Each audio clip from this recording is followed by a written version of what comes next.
I just need one. There you go. You are all set. Have a good meeting.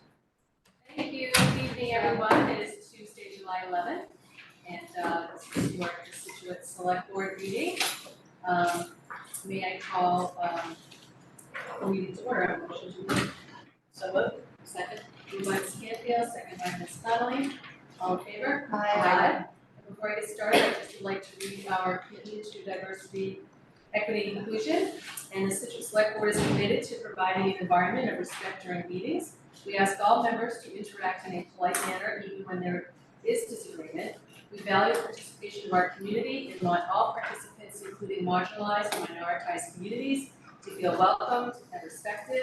We ask our committee members and all who participate to commit to these standards to support and respect our community. So we have already called the meeting to order and accepted the agenda. So do we have any walk-ins this evening? I don't see any. So we will move to the report of the town administrator. Jim? Good evening, happy July. I'll start with our water update, which for this time of year is actually pretty good. The reservoir is still at 1.25 plus. Last week we plus an inch. Tax factory funds at plus 1.5. That's down from plus 2. Speaking of Kevin on the water department, this is about the latest of the summer. We've been plus in our reservoir, so that's a good sign that we are releasing for the fish. And we right now have ample water, so those are good things. The rainfall was 0.73 measured at the plant. We do have our standard water restrictions in place right now. We have not gone beyond those. And we do ask people, if you have groundwater, please let us know. Just post it on Facebook. We have the groundwater report emails and the hotline that people can call. We use those as data points, see what's going on in the system. And in some cases, what might be happening, maybe particularly your neighbor in your street, it's something that we can go out and fix. It might be a particular problem in your pipe, so please let us know. We had a meeting this morning on the lighthouse renovations. I'm going to try to explain this as non-technical as I can. But the lighthouse has the lantern room, and then we have the slab, and that sits on top of the lighthouse. The lighthouse basically is 2 rows of bricks, another line, and another line, and then there's a core in the middle. We knew when we did the testing that for the first 4.5 feet, that core might not be good enough to support that slab, which is why we took those 4 feet down, and then the plan was to put a concrete dome, reline the brick, and put that concrete slab back up. We've gone down to 4.5 feet. We've gotten to the next level of mortar in the middle. We've done the testing on that. That is still not suitable to put the concrete on. It won't hold it. So we now will be coming down another probably about 4 feet to the top of the windows. There's a granite lintel there. Our testing said that next 4 feet might have been okay when we did the original testing. When we got it down, it really is not. And then beyond that, our testing said it should be good. Worst case scenario, we'll have to come all the way down, excuse me, to the granite, which would be another 5 feet beyond that. So we're gonna come down the next 4 feet and see if we get the material that is suitable. And then again, we pour a concrete dome inside and then wrap it with the brick going back up so we can support that granite, that concrete pedestal in the lantern. So we knew the first 4 feet we were gonna come down. We've talked about that all along. This next 4 feet, we were hoping we didn't have to go over that, at least come down the next 4 feet. I did give you a drawing. We'll put that up in the explanation. The good news is the lantern room is on schedule. The contractor has all the pieces for that. He's gonna put it back together and make sure everything fits, it looks good. We'll go out and take a look at it, and that'll go out to be galvanized and then final construction of that. So the big thing, the big thing we need right now from our architect and our OPM is an idea of what this is gonna cost going down. Other 4 feet and back up, going down a total of 9 feet from where we are going back up. So we told them we met at 9 o'clock this morning. I told him I need those numbers by 11 o'clock this morning. Obviously I'm not gonna get those, but he knows we're on a time constraint in case we have to go back and top meeting and appropriate extra funds. We knew the first 4 feet were bad. We were hoping on the second 4 feet, but that'll be the end. We'll be able to find a good base and pour up. But just what happens when you're dealing with the structures of this one. You stop taking the walls down. Remind me again, what did we allocate? Was it 2 million? 2 million. Contract is just over 121, plus we have the OPM, the architect. We do have funds available. We have sufficient funds take it down to 4 feet, put it back up. I don't know what the quote comes back. I can't tell you, we'll have some funds based upon the cost of the first 4 feet. Probably okay if we go down another 4 feet. But beyond that, I'll probably say we're gonna need an appropriation. We might just ask for one anyways, so we're not stuck with a stump in the tower while you get the springtime. So Right. we might go back and just ask the CPC for additional funds to have, just in case. Any questions on that? Experts have any idea as to, once we're through this, it feels like we're almost building a new lighthouse, how long this should last? Well, hopefully we get another 100 years out of it, that's kind of the plan, we maintain it. You can see when you look at the tower, there's granite blocks, there's bricks, and there's more bricks. Yeah. So that top set of bricks, they call it 2005 bricks. We knew there might be some issues with those, and that's kind of what we're running into, so. From an aesthetic point, it'll always be better to take it out of the granite, go back up, but we'll have to pay for it. Well, I think people understand that we have to spend it, we have no choice, we're this far into it, and it symbolizes the. Now, Anybody who owns an old house knows that you take down a wall, you just go, oh my God, it's I get another, So we had an idea that, we knew on the first 4 feet that we were probably gonna be trouble, that's why we already took it down. We were hoping on the next 4.5 feet that we would be okay, and just, the material in the middle is just not suitable to put something on and say, yeah, okay, it's gonna still happen. that's absolutely. When they give you the estimate on cost, will also give you the timeline? Yeah. Those are my questions, cost and time. We've given them the go-ahead to take down the next 4 feet, we don't wanna wait on that, because we know we have to do it, it's just a matter of when we're gonna be able to stop it. Are we still going? Oh, I wasn't sure, yeah. Do you have another question on the lighthouse? No. Okay. I have a question on the first topic, but you said you were releasing, or waiting for that. So I was just curious, you said you're releasing the water for the village. Is that based on the agreement, and then does that make us, compliant with the agreement that we have? I know we're compliant, I've heard the different updates from what we do. We're spilling over, we're gonna release the water until we get below. Yeah. Then we start getting, we look ahead and say, it's not gonna rain for another while, we start getting heads. Yeah, they talk to Kevin in the water, they don't remember being at a plus, this late in the water.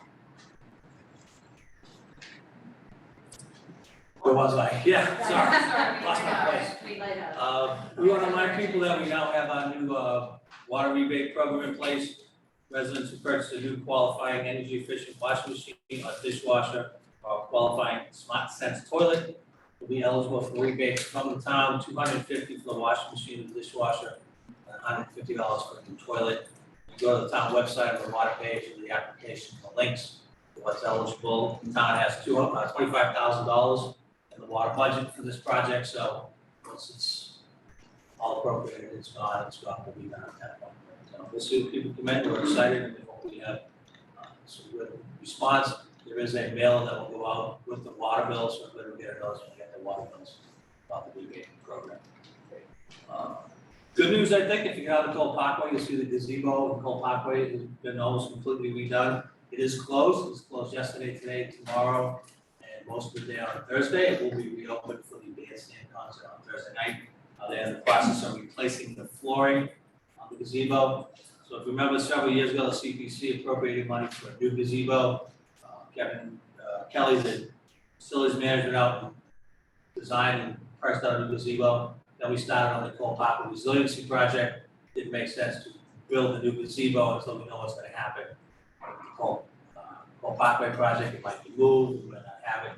So he got a structural engineer that looked at it, gave us stamped drawings on how to make the repairs. We've done that, you obviously see the columns are now buttresses.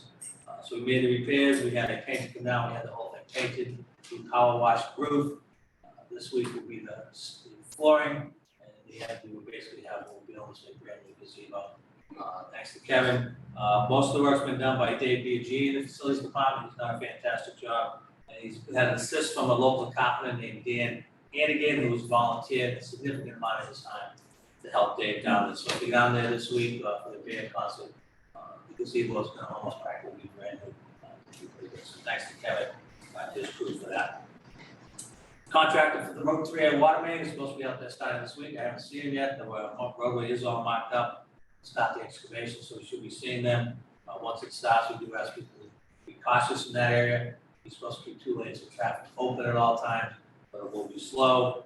Just to remind the board, this is the installation of the new water main. We'll open bucket up to the site of the new water treatment plant on Stearns Meadow. The Oceanside I&I project is continuing. This is the lining of the pipes down in the Oceanside neighborhood. Crews are working on Turner Road, Otis, Seaview, Curtis, Spalding, Palm, and Bay Ridge this week. More good news, the weekly beach test from the Board of Health, the results come every Friday. All beaches are open based upon our latest test. I believe they test on Wednesday and the results come back on Friday. We also put them on our social media, but all the beaches are open. The Scituate Food Pantry has reached out to us again looking for donations. They're deeply indebted and grateful to the generosity of the town of Scituate with donors, but their numbers keep going up every week.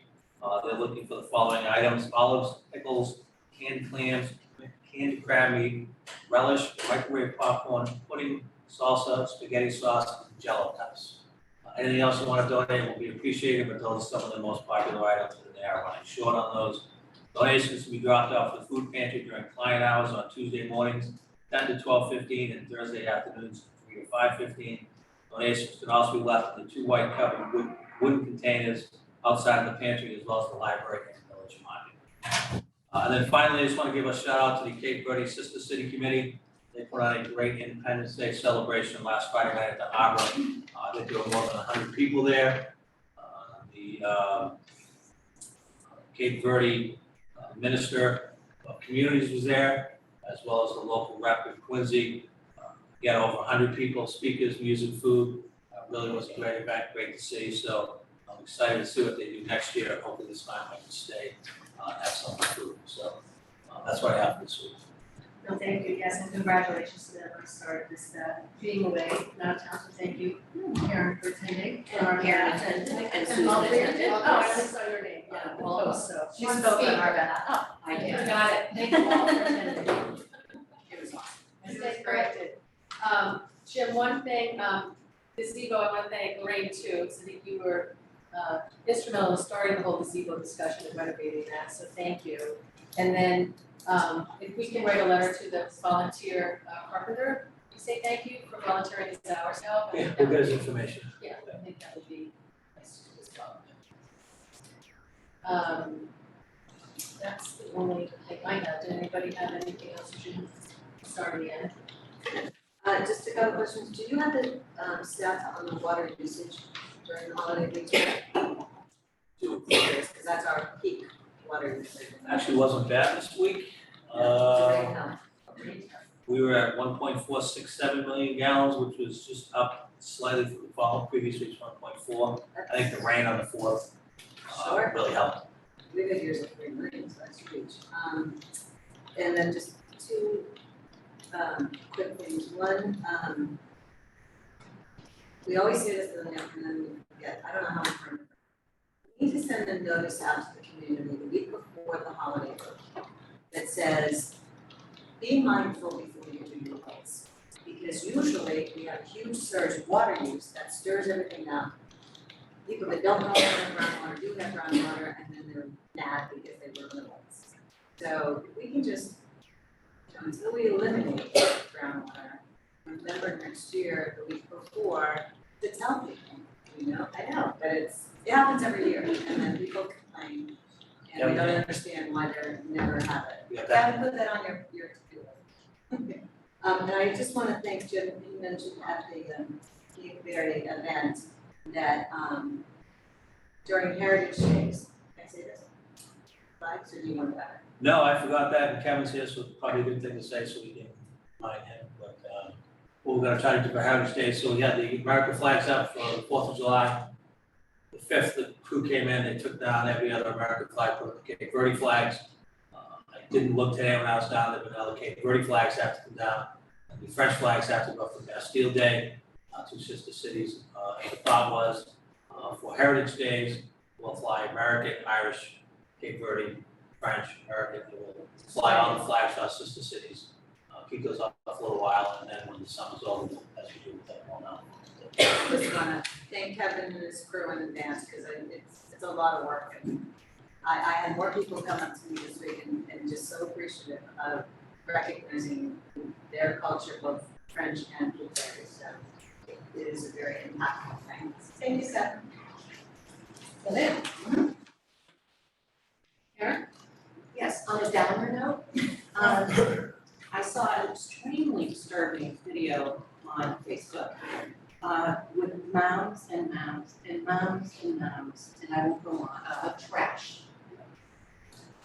My fellow citizens, it is beyond disturbing that you would put your trash in front of, in back of, around a trash barrel that's already full. Please take it home with you. Please take it home with you. And I'd like to ask Jim, can we put up a sign at every beach that says, if the trash barrels are full, please take your trash home with you? Because people are either coming to the beach in their cars or they're walking. And if they're walking, they're not walking far. And I find it incredible that people would think it's okay to leave trash at our beaches. And a couple of people suggested, we'll just get one of those big dumpsters down there. That is not, that's not, no, I'm just telling you, that's, just put it on their side. That is not the answer. The answer is take your trash home with you. And I hate to sound like, I was so upset when I saw that. We work so hard to keep this town beautiful. People go out and they spend their own time collecting trash off of our streets to make the town more beautiful. We have people that work on our islands. We have people that, it's unbelievable to me. Well, I think I can answer that a little bit. Jim and Kevin did bring in, showed me pictures here that day after, it was the day after July 3rd, right? July 4th, yeah. So we talked a little bit about that. I think we need to work it back in front of the board. To me, the only solution is take in, take out policy that other conservation places need, just take the barrels out of there. It's the only way it's gonna stop. And we pick up the barrels every day, so it's not like we left them there over the weekend and came back. No, it's very clear to me. That was from the People third to the are fourth. just doing it because they think it's okay. And it's not okay. We find a lot of household trash in those barrels, we try to track people down if we can, but Well, and that's the reason, that's the fear I have of the dumpster idea. First of all, dumpsters aren't trash. Second of all, we'll get more household trash in dumpsters than we'll get anything. But like I said, it was, at least we didn't have vandalism on the beaches like they did down at the Cape, which is disturbing in itself, but seeing those pictures was just so disappointing. it's almost counterintuitive, but if you take the barrels out, take the trash with. Right. Do you need a vote for that, to do that, or how do you want to handle that? I'll go back and look at what decision the board made last time on barrels, we had a long conversation. I know we had a conversation, but I don't remember when Commission brought forward the conversation. Alright. Okay, Well, my- Kevin actually brought forward the conversation. Yeah, right, I know that they Trash did look barrels, at right? it. And one of the things we talked about, we're gonna institute this year is when the beach season is over, which will be the end of October, we're gonna take the barrels out of the beaches. We usually leave them at the time, and it's household trash and, excuse my language, garbage. That doesn't the barrels on it, so we're gonna take those barrels out and put down household trash. But I think if you do that, we also need to accompany that with signs that say carry in, carry out. We gotta sign it, yeah. Let people know, give people a heads up. Big signs. No, thank you for raising that, it's disturbing to everybody. Yeah. Okay, Susan, did you have anything to do? No, all right, anything else? That's it. Okay, great. Well, thank you, Jim, you're good? Done? I'm fine, yeah. Okay. All right, so we will move on to our first scheduled item, discussing outdoor entertainment permits. Are Kaylee and Adam here? Hi, Mary Kate is here. Hi, Kaylee, come on in. Hi. Adam unfortunately couldn't make it today, but that's okay, welcome. How So are just for the you? record, we just need you to state your name and address. Kaylee Julie Spinola for 31 Avenue Road. Scituate. Thank you, so welcome. You want to tell us a little bit about your event? Yeah, so this is the second year we were doing this event. Last year turned out really, really well. We're really excited to be back for a second year. Basically, it's just a memorial event. It's a fundraiser. The proceeds do go to graduating seniors. We're hoping to give scholarships for the next 5 or so years, we're hoping, depending on how long the tournament lasts. And we're just really looking for local support, local businesses to come and represent themselves at our event and with with sponsorships, and we also are accepting gifts from around town to include in our raffle. Both of those were really positive last year, and yeah, we just like to provide for the community, really.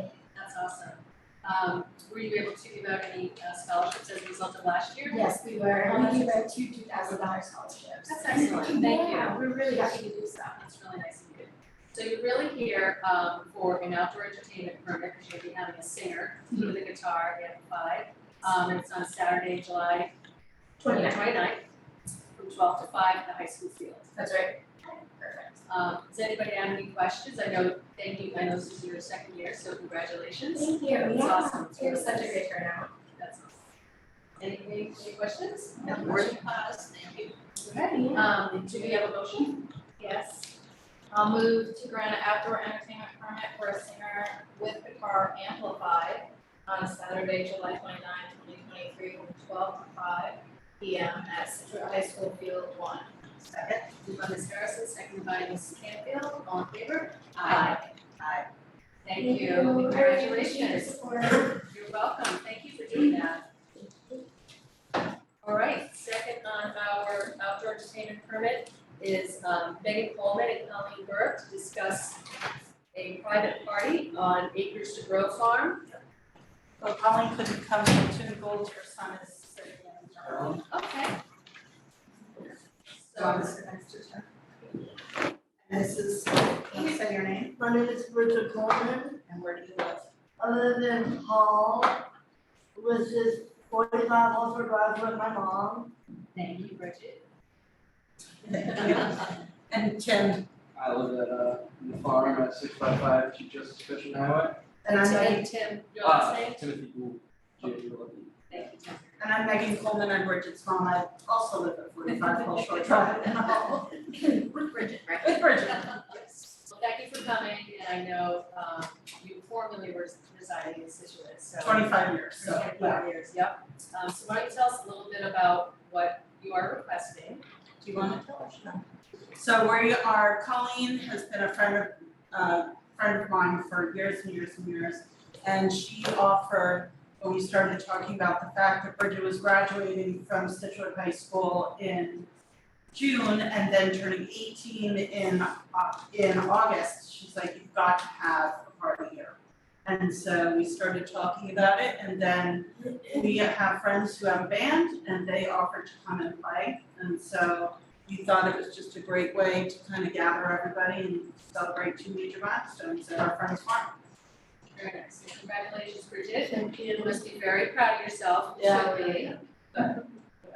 A little bit more about the band, I think would be helpful to understand. So while this is a farming area, it does have a number of abutters, so we always like to know, fully understand what's gonna be played there and the hours of operation that. Yep, so the party is planned for 5 to 9 p.m. The band would play from 7 to 9. There's a area for them to play, so it's already set up, and Dallas Khan's band, we're looking at maybe 4 members playing, not the full band right now. There are people that are away, and so, but they play regularly. The Aldous Khan's band is you can go see them at Rope Marine tomorrow night. But they, I did write to all the abutters and let them know of our plan, and I let them know that they had an opportunity to come here tonight. Thank you for doing And I that. have a letter and who I wrote to if you want that. Okay, thank you for doing that. Mm-hmm. I know there's been requests for music there in the past, we've only approved until 7:30, so I do wanna see, what the board feels right now with regards to Elvis Collins being there as well, because they're a well-known rock band in town. Yeah. Awesome rock band. I know they're one of your favorites. It is in a different area, so I think we need to kind of talk through a little bit about sound and carrying the time and whatnot. So I'll open it up to anybody have any questions. My first question is, are you, is this event invitational? Only invitation, only people that we know. I've sent out an invite, and it's very controlled. We're gonna do a light supper, no alcohol is being served at all. And we're not doing anything except for having a picnic and doing some dancing. And how many of you are anticipating? Oh, How many do you invite?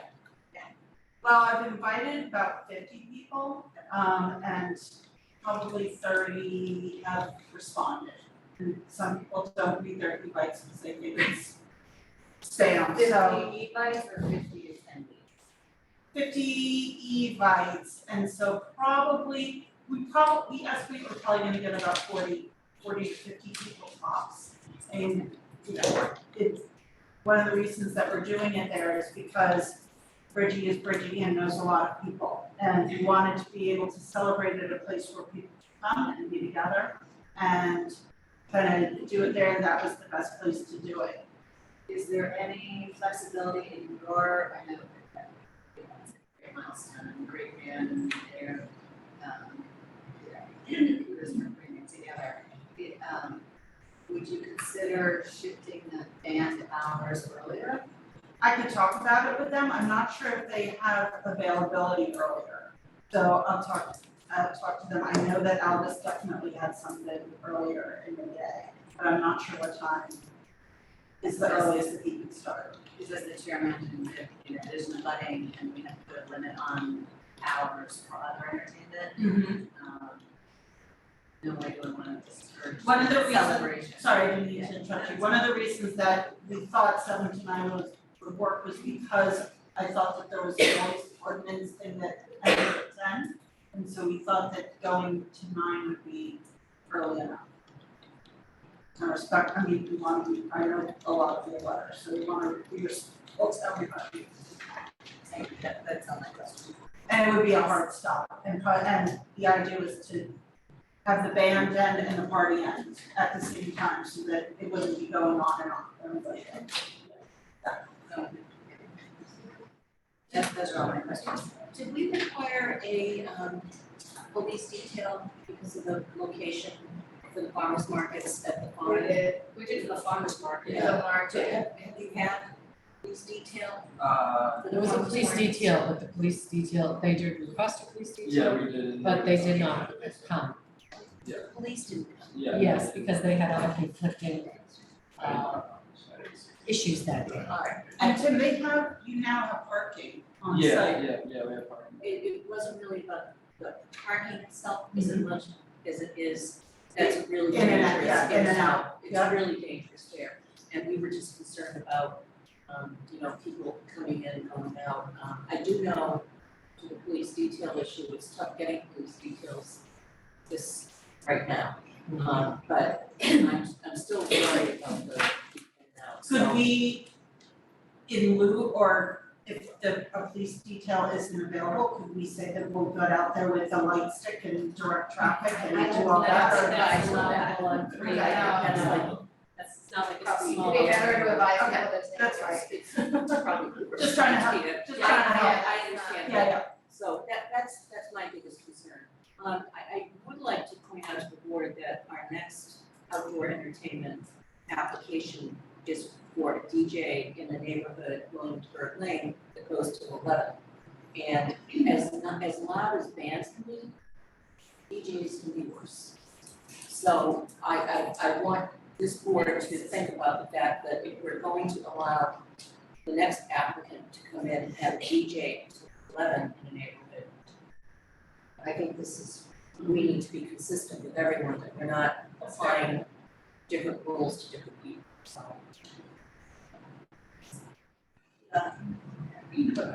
Yeah, I had the same thought process, and the difference is this is a agricultural venue, you know, we've had, every situation is different. We had that situation on the Ocean side, where somebody was abusing, you know, the In a residential in neighborhood. a residential Yes. neighborhood. So, yeah, it's a good point. It's, I think every one of them is a different situation. Well, again, I go back to if it's a noise issue, the issue is the same. If you're in a residential neighborhood or you're on a farm and you have neighbors around you. So that's fair. Good point. Yeah. Okay. Susan, did you have any questions? No. No? Any concerns? I actually think this is different than a lot of the other applications. I mean, there's no alcohol. It's a contained party invite only and a contained start and finish. I think they're trying to correct the previous issues that were coming before us with the application. So I think they've mitigated a lot of my concerns that I had the last time. I know there are butters here. Is there anybody that has anything that they would like to add? Yes, you just, if you could stand up, I can only see your hands. Sure. With your name and address, please. Joseph Price, 58 Pheasant Drive. Oh, you see me. Scituate. We were here last May 30th, we're here for a board meeting for approval of farmer's market with entertainment permit for live music and hours of operation until 9 o'clock. The reasons we discussed at that time, permit was issued and precedent set for no band, no DJ with hours of operation until 7:30. We're here again today for another permit, this time for an 18-year-old's birthday party, again requesting a live band with hours until 9 o'clock. Apparently, Acres to Grow did not notify the applicant of the restrictions established in the last board meeting. Well, I think those restrictions were established specifically for the farmer's market, not a blanket restriction on acres to grow. But you raise a good point, but just so you know, it wasn't a blanket restriction. That was specifically for those Friday night events that they had booked for the farmer's market. Acres to Grow is Acres to Grow, and I just assumed that the same rules apply to any event that, Right. because it's a hardship for neighbors, the whole neighborhood, not just me.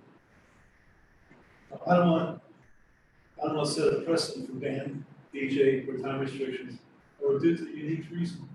This permit, you will see the live band portion. For one time only allowance. The 7:30 time restrictions should stand. I'm sure the birthday party will rearrange their schedule to accommodate that change.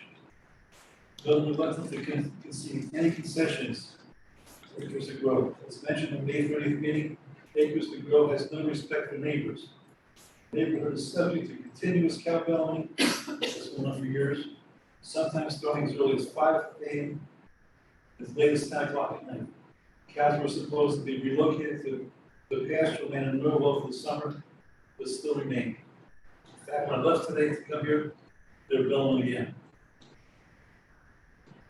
Well, they do have a right to have their cows there, so I understand that, so. Well, cows only move mellow under certain circumstances.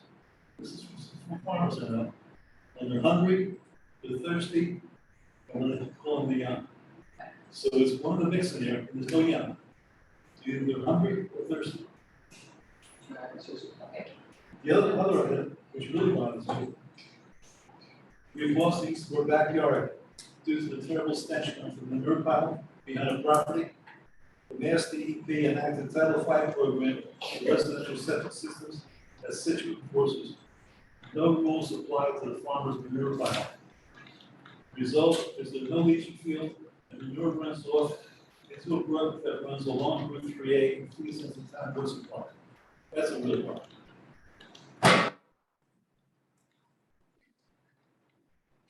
Somebody just said. I ask you, the board, to review future applications for contact, no bans, no DJ, and time restrictions prior to issuing any new tenant permits, so we're going to keep them back to the same regions.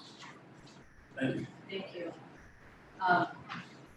So I had that thought about, I'm not going to address the cow issues, because that's not what we're here to address tonight. I think that needs to go to the Board of Health, the Animal Control Board, that's where those issues need to be addressed.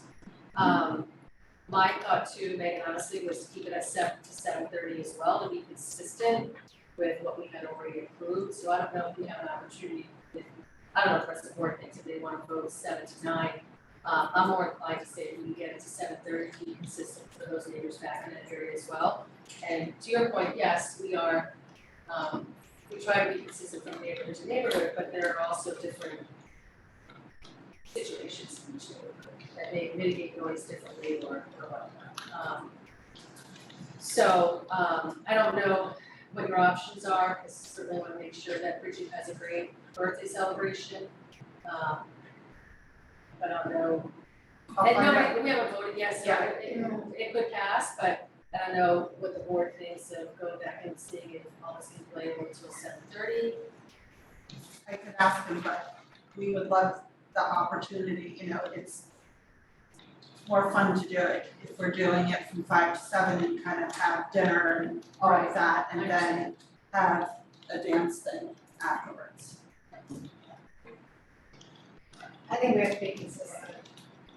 And I think we rectify the issues of them not coming for a permit and not coming for a permit.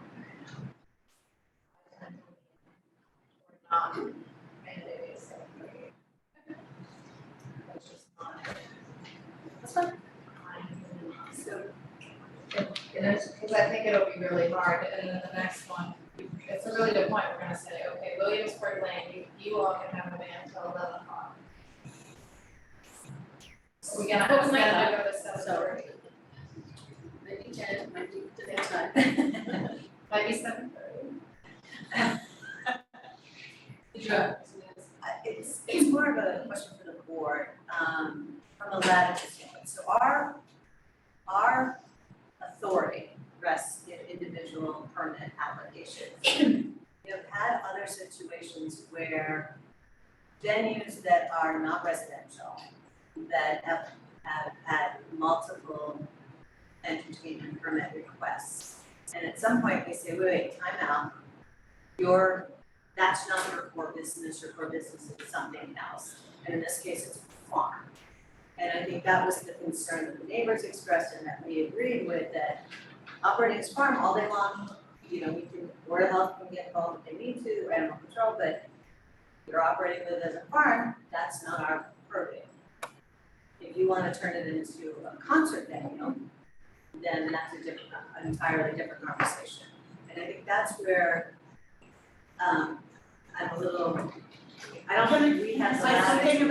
One second. I don't think we have the latitude to say, we have to look at each application when they come in. But I think that it would behoove the owners to understand that, we are very mindful that, this is not a concert venue, and this is a one-off, and this is a great opportunity for your daughter to have a celebration. It was offered because it's her home, so it wasn't about, maybe I shouldn't have put Acres to Grow on the application, except that that's what it's identified as. It's really 655. Because it's their house, and she's our friend, and, she's known Bridget since she was little, so. Also not Bridget.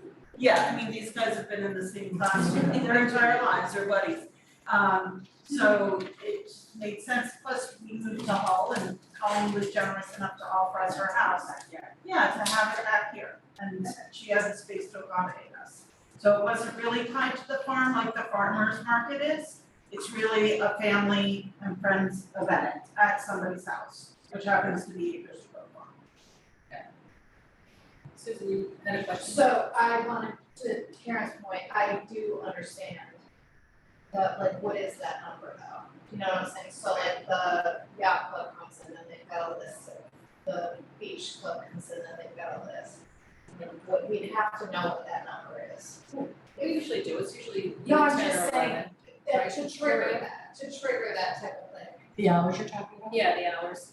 Yeah, it's usually 10 or 11. Go 10 or 11 o'clock. Yeah. No, I mean to trigger a group application, like come for the whole year, right? Is that what you're talking about, or is that No, something? I'm more talking about the purpose of the venue. So we have a situation with a local nursery that was starting to put weddings frequently.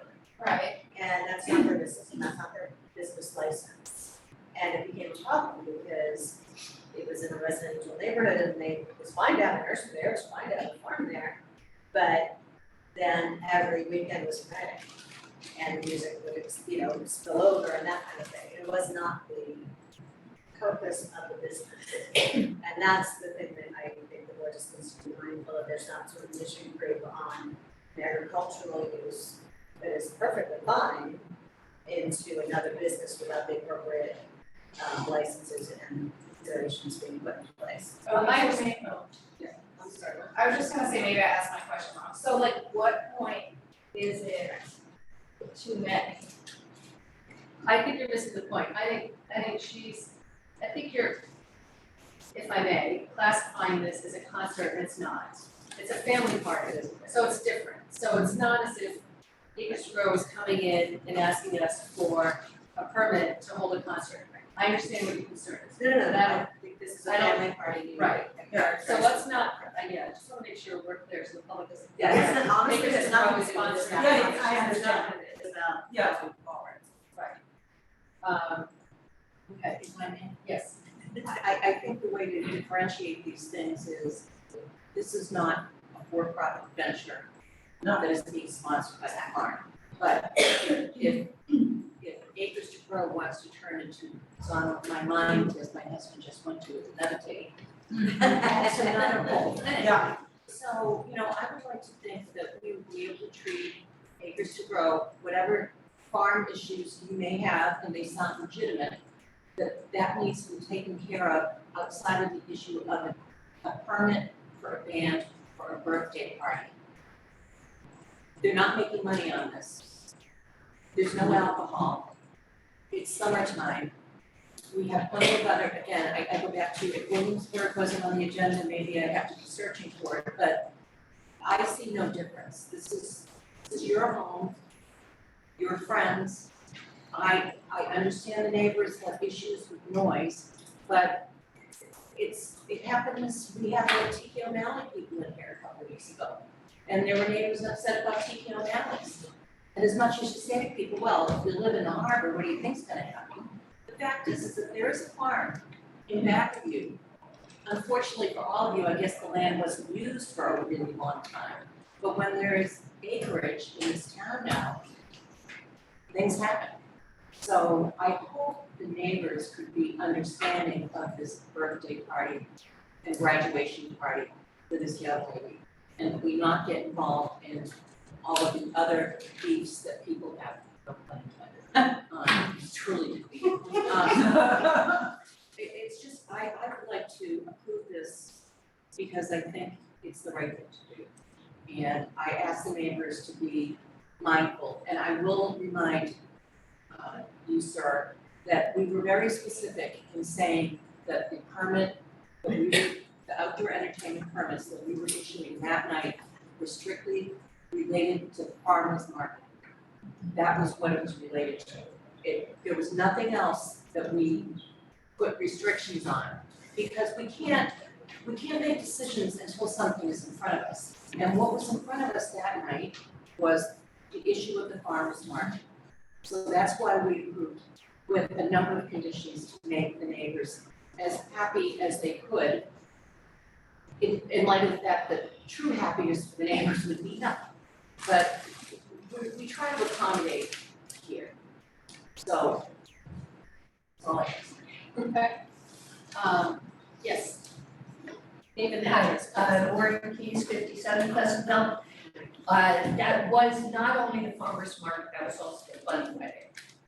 So there was an event that it also incorporated. And as Joe said, the issue was, I don't think it wasn't the Coleman's fault. Colleen Burke knew well what the time restriction was, and she should have presented that to the Colemans. It was not fair to them at all. And I think it also wasn't fair that this letter came to us with a picture of the invitation, which clearly had already been sent out. So right now, we're definitely the villains because it's looking like we're squashing a party. Can I- permission should have been asked first. Permission should have been asked first, go through this process, and then whether it's approved or not, then move forward. One thing that I didn't bring up at the last time was one of the issues with the farm, and I was looking up in the bylaws, they are supposed to, I think it's 440.1, they're supposed to have put up some type of screening if you have a thing.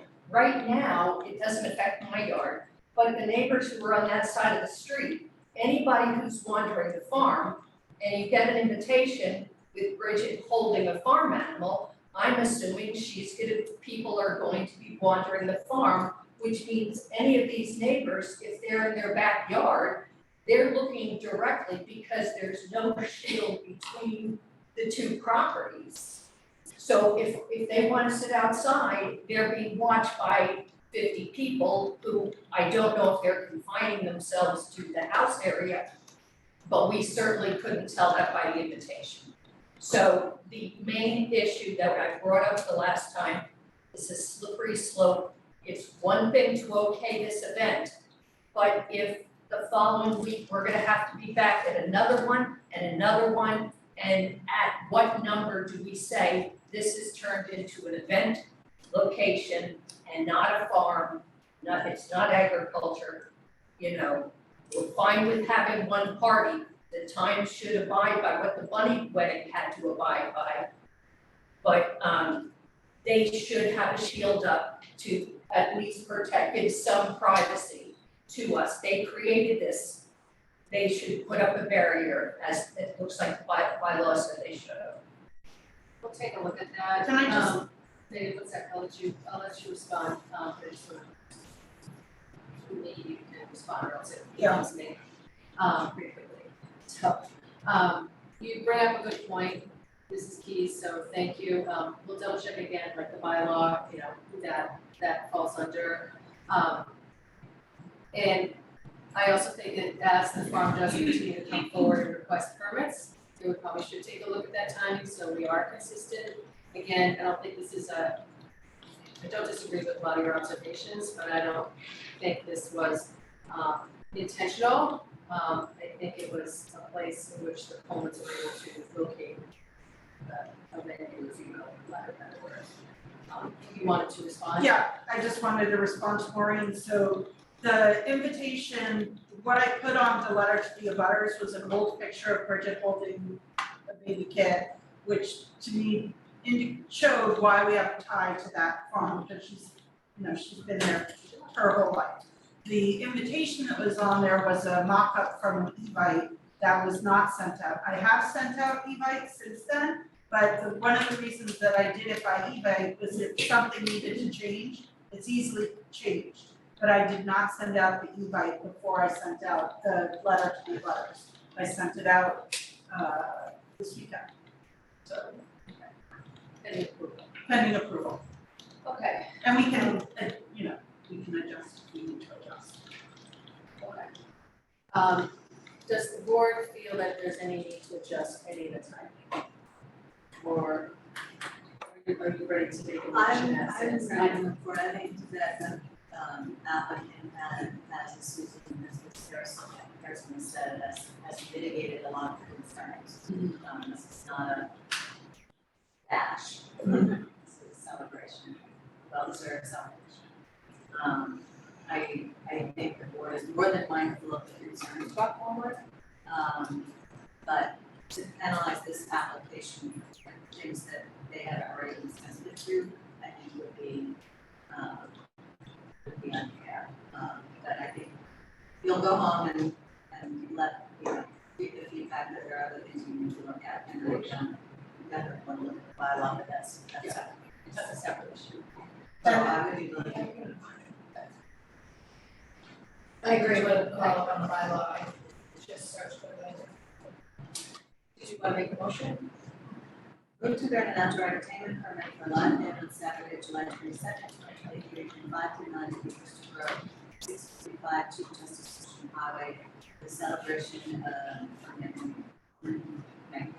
Bridget Coleman. I'm sorry, for Bridget. Bridget. That's not right. Bridget Coleman. Celebration. There's a motion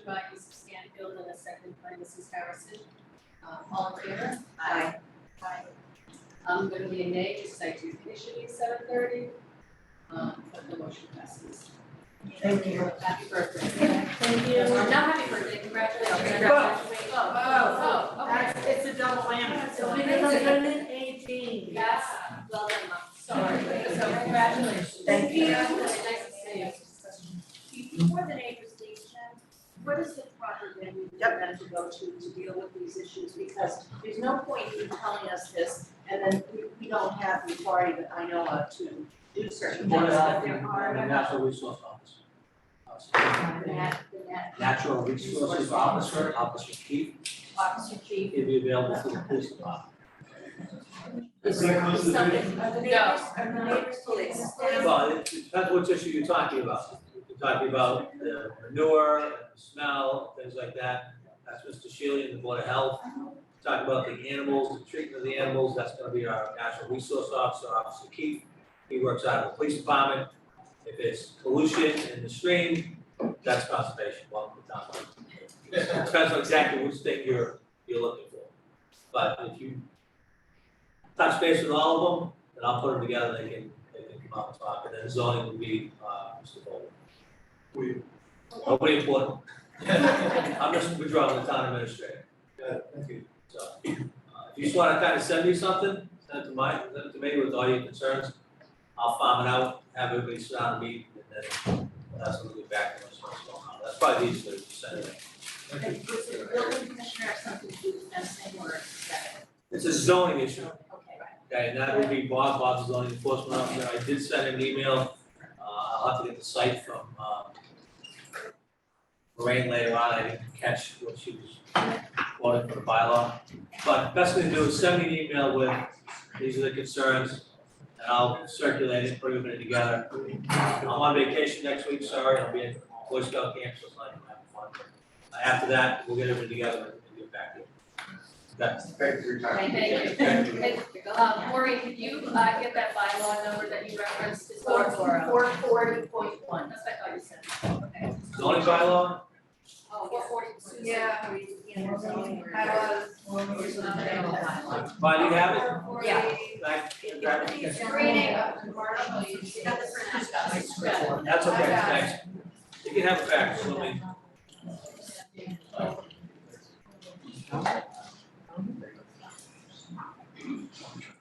All right, we ready to move on? Okay. All right, next on our agenda is another outdoor entertainment permit for a graduation celebration at alumnus. I mean, every couple of years when their kids graduate, this is time, this is time. So just for the record, if you could state your name and address. Gary Loman, 38 Williamsburg Lane. And you are here for an outdoor entertainment permit for a DJ for Saturday, July 15th, which is this Saturday, from 8 to 11 at 38 Williamsburg Lane. And you said you had notified all the abutters. They're all invited. They're all invited, they're coming about it. So this is our fourth and final child, graduating from Scituate High School, Walmart, for Assumption in the fall. Congratulations. This is 3 out of 4. This issue occurred. Bridget missed out quite a bit. The other Bridget, so. So dating is out 4 and 5, so we do have, all of our neighbors have been invited to the party. It is, we've been approved before for this, and this will be, as I call dating is out 4 and 5. And I know your neighborhood has turned over quite a bit, a lot of young families, so Yes. it's maybe going to bed earlier. Any concerns raised to you with regards to that? The concern they have is they wanna make sure that they're invited to the party, because they wanna make sure that they're coming with it. Including get to see everyone, so it's a sense of community within Williamsburg. Right, It's and we very have special. events all year. I'm sorry, I tried to hear you. Christmas decorations, like we have contests. The neighborhood does, yeah. Yes. Yeah. The neighborhood So is it's very very close tight. knit, so they get together quite a bit for outdoor activities. Okay. So, Any Questions? Yes? An observation. Talking about DJs and noise. Would it be possible for you to ask the DJ to kind of pipe it down beginning around 10? To Absolutely. make it just a little Absolutely. less raucous? I know Sure. DJs tend to get more raucous as the night goes on. Sure. It's So- DJ Melissa, you know DJ, right? We will Just definitely, because you take we'll Melissa speak doesn't to mean the you're DJ. gonna I quiet. think I'm a little older, my Yes. kids are a little older than yours. Oh, yeah, Okay. but I'm just suggesting based on Absolutely. your the conversation, Sure. that, you know, if it could start to wind down at 10, just a little quieter, that's all. Absolutely. That would be, I think, appreciated by probably a lot of the neighbors. Sure. Any questions? I don't. Any questions? Are there any butters in the audience who would like to question, comments? Seeing none, do I have a motion? Move to grant an outdoor entertainment permit for a DJ on Saturday, July 15th, 2023, from 8 to 11 p.m. at 38 Williamsburg Lane. Congratulations. Great. Thank you very much for your time. Motion by Mrs. Canfield, second by Mrs. Connolly, all in favor? Aye. Thank you very much. Congratulations. Have a great night. I think it's actually state law that invite the neighbors and can't complain. Absolutely. Statute number. We have great neighbors. We're very lucky. We're fortunate. Always. Thank you, folks. So, DJ Melissa put a request for you. next is a public hearing, it's scheduled at 7 p.m., so I think we're fine, right, since it's 7:25, so we'll wait. For National Grid poll petitions, is Aaron here? Hi, Aaron, would you like to come up? Sure. So Aaron, just for the record, would you just please state your name and address? Sure. Hi, I'm Aaron Fork. I live in Jeffrey Lane, Taunton, Mass. And you're representing National I'm Grid? representing National Grid, so I do all this. Okay, it's fine. And DPW is here too. Okay, Perfect. Kevin, okay, do you wanna come forward as well?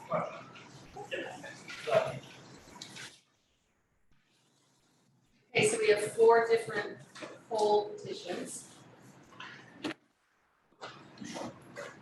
Wanna talk about the first one on Porter Road, I know we all have, Yes, I was brought up the concern for Porter Road where the poles being placed because of the catch basin where the sewers are nearby. I was talking to Sean about it, said I could possibly finagle it in near the tree and avoid the one. so is it being moved or are we adding It's one? adding one. We have to remove the tree guide. We're not supposed to have those anymore, so we're removing all of them and we installed a stub pole for the guide purposes on that pole. So the guy that helps support the pole, the That metal wire. wires, Thank you. is screwed to a tree Oh, across the street. not good. Actually, all of them, Oh, except Henry Turner, they are for the same reason. The trees have died, they've been stripped down as far as they can. And what's left is Sounds like a because bad practice. of the guide wire. Yeah. So they're replacing 3 trees with utility poles, 3 of these locations. Henry Turner Vale, they do. So they all require an additional pole, there's no other option. Yeah, they all require, we can't possibly change the configuration of it, most of them have reverse angles, so we need to pull for all of them. Porter Road, the sewer service, the number 11, is in the vicinity. The application, the National Grid applications are, they show you a picture of what they want to do. There are Right. dimensions and measurements. And the sewer service for 11 is in that corner where they want to put the pole. So would you So agree denied with was a strong word, but it was, we want to work with them, we want to make sure we identify where that service is. So we would have a test pit first to find the Then actual place the service pole. and then place the poles so we don't put them through the service. We So it's do, gonna be somewhere along that Yeah, area, yeah, and yeah, not to yeah. interfere with this. we do have a dig safe form for this application, so we will have dig safe out there for doing assessment as well. You spoke to the neighbor as well. I did, he gave me permission for the easement on his plans. Trees on the property line. Try to put the pole left of the tree to somebody's driveway, if you try to put it to the right, it starts to end up in somebody's driveway. Right. And I did that happened. Okay. So we will work closely with the final plans. Any questions with regards to Porter? Just a general question. If you say you want new poles, what are you doing with the old poles? There are no old poles. All these are tree guys, so they're only, it's a metal cable that goes from our standard pole into the tree. It was meant for the tension. We don't set those anymore. We're trying to move all of them. And this is one of them. So are you removing the trees? From what I was told, the town was aware of these tree guys and they would be removing the trees, but we actually very willing to work with that. Wait, let's be clear on that. So who's responsible for removing the trees that will be no longer useful? The town, that was, A lot of these trees were trimmed throughout the years and they couldn't go down because of that guy. Trees were decaying, dying, or whatever, so usually they're those trees that stick up here about 10 feet. We will probably wind up taking them down, it's, something we have to do after they do inspection. But the trimming was done by National Grid, not the town. The trimming near the wires was done by National Grid, in some of the cases, if the wires weren't directly there, we didn't address those. Is that standard practice? that's the purpose. Any other resources to take care of that? We will, just might take a little while, but we'll eventually get there. And remember, the crews that they bring out, the crews cut the trees down, so you're probably waiting longer, waiting for their tree crews than this will eventually. Yes, I don't understand why National Grid isn't removing the old thing, whatever you want to call it. The tree? The tree, it's got the guy wire on it. Why wouldn't you just remove that? Why does the town have to? Why do we have to get rid of it? It's a great point, and we work pretty well with National Grid, when we have wires already there, have to do work in their wires. They come out and they do the work, they do the clearing for us, there's no back charge or saying, well, we're gonna pay this, it's kind of a tit for tat when it comes to work. If we have a problem with it, we need to scale wires, they'll typically a lot of times come down and take the tree down.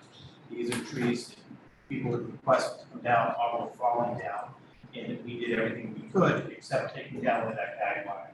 We have our crews go trim the tree, drop the tree, get rid of it, what's left, there's not much left, it's usually not, a ton of branches and everything else. So we can't grapple with our own resources, but we do have a decent relationship with National Grid, all back and forth. I don't disagree with you about National Grid, you're very good, I appreciate all that they do for us, especially during the winter and during storms, hurricanes, et cetera. But we're talking about telephone poles now. And I will tell you that I'm driving down 3A and I'm looking at all these poles and some of them are in dreadful shape. And it's just telephone poles and utility poles are an issue. If they create light when they're left abandoned, or when someone decides they're just gonna slap another pole beside the pole, or when, in this case, we want new poles, well, they've gotta go somewhere. And I just was curious because it doesn't say what's happening to whatever the old thing is.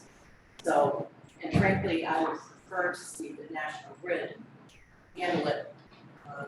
And I agree 100% with you, Karen. I'm not trying to create export for our guys, but I know, unfortunately, how National Grid works. It'll probably be a year before we get rid of that tree that's blighted, or I might be able to get So we take it on, we in get a it month. done quick. I get it done quicker, and people are happy. I think Karen's point is just let's make sure the tree gets removed quickly as the standard, like. National Grid to pay for it, but we have to. I do. There is mass state law and FCC rules and regulations around all of this. And it does not require National Grid to remove the tree guys. All right, thank you. Yeah. Thank you for the clarification. All right, so any other questions on Porter Road? No, I have a question that's gonna be on all of it, and it goes back to like what we were talking about timing. So you can take it down quickly after the work's done, because I guess my concern is if it's like this credit thing that can fall on someone or something, or some people. So can they do the work like all at once? Yes. If these are things people have been trying that, possibly, right? Well, So you're saying yes, so yeah. that they're asking, but we take the pole down and they've got the tree down at the same time. It would be up to our start scheduling, we have to talk to the forestry departments, because they're responsible for any of the tree, that are being removed. So can you do that for us? I can talk to our forestry department. If not, it's not down within a month, I'll probably just do it again. Alright, so let's do the 2 poles on Henry Turner Bailey Road.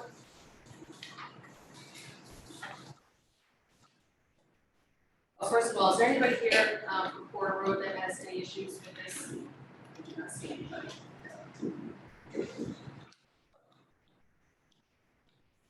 So you want to talk about the next? So the next one, we are installing 2 poles on Henry Turner Bailey Road, where you need to this is needed for installing a recloser, which will help automatically pick up the customers from adjacent feeders if anyone who experiences damages.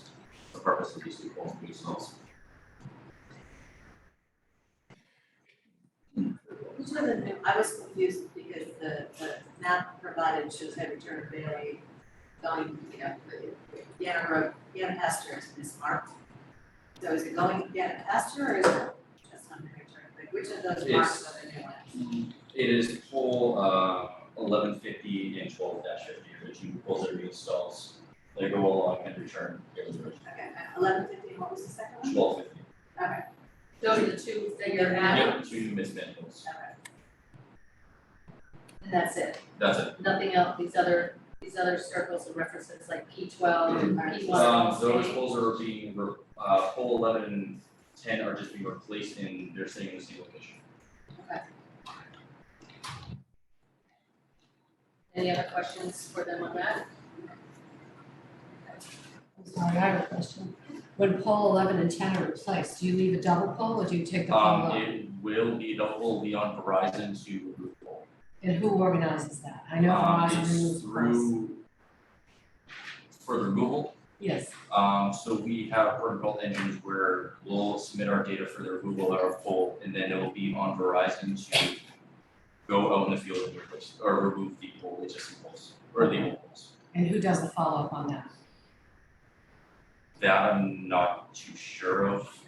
It would be, as I said, it would be on Verizon. I can reach out to our scheduler to see what it is.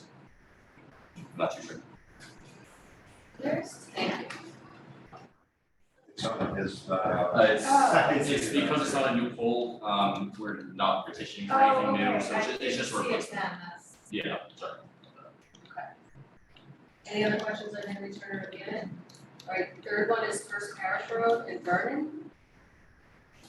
Doing the same thing here, is this a tree guy as well? Yes, this is a tree guy removing, the guy wiring the tree's still in good condition, we just don't, as we said, you're removing all trees that are causing issues. So you're adding, which one is being added? Dash 84 Yeah, one pole 162-84 is being installed across the street. across the street. And that tree is in good shape. Yes. This it wouldn't be coming down. Does the guy get, I assume it gets removed? It gets removed. What's left in the tree after that? There's Just arrangements, remove the anchor that's inside the tree.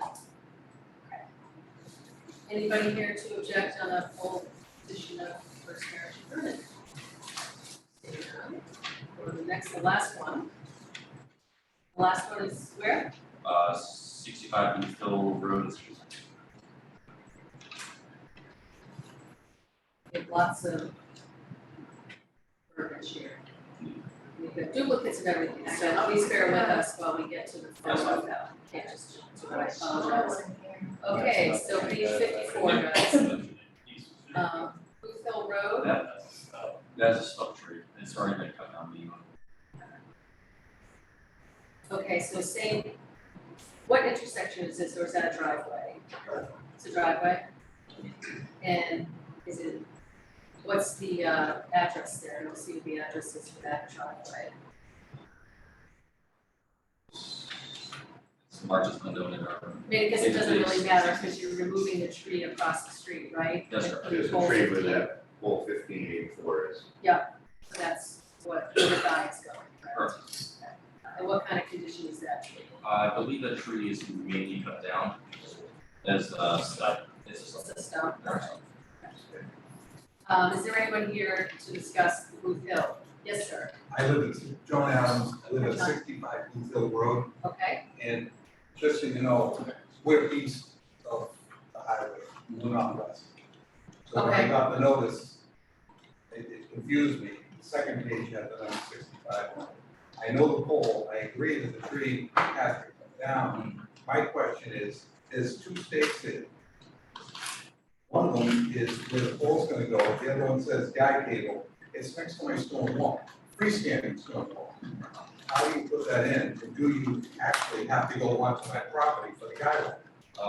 No, I was, when I looked at the easements, I was trying to keep it within the range of the public way, so I was going to install a sidewalk anchor.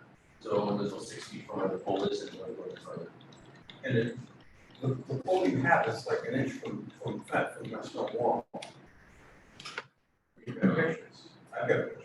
The pole, where the tree is The guide today? cable, he's got two stakes, Yeah. they're only about 3 feet apart. Okay. There's one where the tree is, the tree's dead, I understand, they made a mistake by putting that wire up there years ago, which probably killed the tree. But next to the stone wall, right next to it, is another white stake. So my concern today is why did you put it right there, and how do you install that without knocking over the wall? That's my. So it sounds like it's been staked too close to the resident stone wall. Sorry, what was that? It sounds like it's been staked too close to the resident stone We wall. can move the location of the guy if needed. I can come up there and you can, we can. You can see the stone wall, I want the work done. I want to know if you're gonna ask me to put the guide cable on my property, and I want to know where it's gonna be. That's what I'm asking. What I'm seeing right now, if I say nothing, there's a guide cable. There's a guide cable going in the ground to hold up that pole. It's only about 3 feet away from where you're gonna put the pole. I don't believe you're gonna want to go further to get support. That's my concern, because you're holding it from going across the street. You're supporting the cable, the other pole that's across the street. I understand that, sir. The plan was, as I said, was to install a sidewalk anchor, which the max distance is 6 feet, so a total anchor is about 15 feet from where the pole goes. And I made sure this was a smaller one, so it wouldn't affect with that. If it needs to be relocated slightly further away from your wall, we won't contact the wall. I don't know how you do that. I'm not being rude. We just, it's just setting an anchor to the ground, so I'm not really too sure. So could we request a meeting with Aaron in the resident to take a look at it and make any modifications that are about before the installation is? That'd be fine. Because we typically don't get notified when they're installing it, they show up, and by the time we find out, it's usually the resident says they just fall. So. Adams, what was your first name again? John. John. Mr. Adams, if you could give me your name and telephone number before you leave, you let us Sure. and we can get in touch. Thank you for coming. Question? Just you made a comment, I just want to make sure I understand. You said there is a sidewalk there, right? No, it's the anchor that I installed is called a sidewalk anchor. Typically, when we set it on a sidewalk where it's usually 6 feet, which is above the distance on the sidewalk, so people can pass and read that, so don't trip on it. Right, okay, that was my question. I was confused with that. Okay, but it works when there's not a sidewalk. It works when there's not a sidewalk. It's just in case we don't want to put the anchor in on property or any of that such, we can limit the distance. I'm here for it Pending. Any other questions? Okay. Any other questions from the audience? Kevin or Sean, any additional concerns? No? Glad to see the trees, glad to see the school go. Yeah. So thank you for, and also for making an extra effort to try to get trees down sooner rather than later. You have big shoes to fill, those ain't your Something, I just using. Okay, so we have No, four no, motions, the fourth one will be amended a bit. Anyone would like to make motions? Sure, move to approve National Grid Plan number 307-37945 to install one pole on Porter Road, and move to approve National. I'm sorry, Karen, with agreement from DPW on the location away from the sewer. I'm sorry, I didn't With agreement from DPW on a location away from the sewer. Oh, on that one, yes, thank Yes. you, sorry. Rescind the original motion and Yes, move to approve yeah, it's for the. the National Grid Plan 307379445, install a big pole on Porter Road with the input from DPW to locate not to interfere with sewer.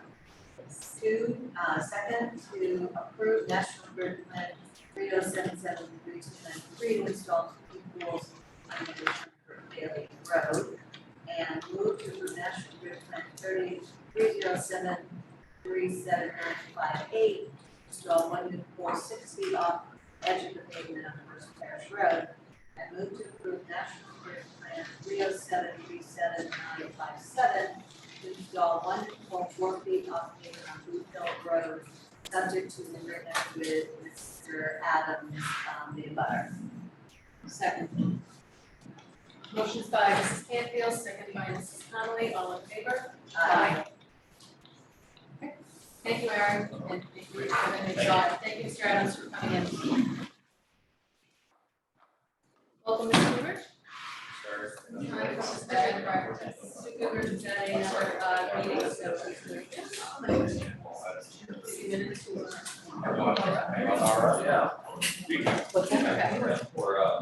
next on our agenda is to discuss and vote on common drink and new bed and breakfast license for 239 Hathaway Road. Jody Tina Talley, Jody. Hi girls. How are you? So tell us what you are requesting. A permit for bed and breakfast at home. Tell us a little bit about what your initiatives, your goals, your timing. Well, I thought I would try to start for August 1st. I have 2 bedrooms, I'm an empty nester, and I have those extra rooms that I thought maybe I would see if I couldn't rent them out. My goal would be to maybe potentially get some overflow from the inn at Scituate Harbor, since we don't have that many rooms, and there seems to be large groups coming in for weddings. I'd love to try to target, the yacht club, Scituate Country Club, those that are doing weddings, and maybe get a family. Rather than necessarily individual to start, that's my thought, is to maybe get some overflow on families. So I have a question, just curious. Why you're going down the bed and breakfast route and not like Airbnb for 2 rooms or something? I thought about that. Personally, I love my house and I love being able to be here in the summer. And I would feel more comfortable being there. I do have a degree in hotel restaurant management 100 years ago. I did have I did do a bed and breakfast when I lived in Atlanta for about 3 weeks during the Olympics. So I have a little bit of experience and I really enjoyed it. I thought it might be something fun to revisit in my older years here. And is there anything, I don't think there's anything from you asked the question from zoning perspective that prohibits, right? No, the 2 bedrooms is allowed under deck. Okay. Thought you would ask that. And has it been inspected yet by?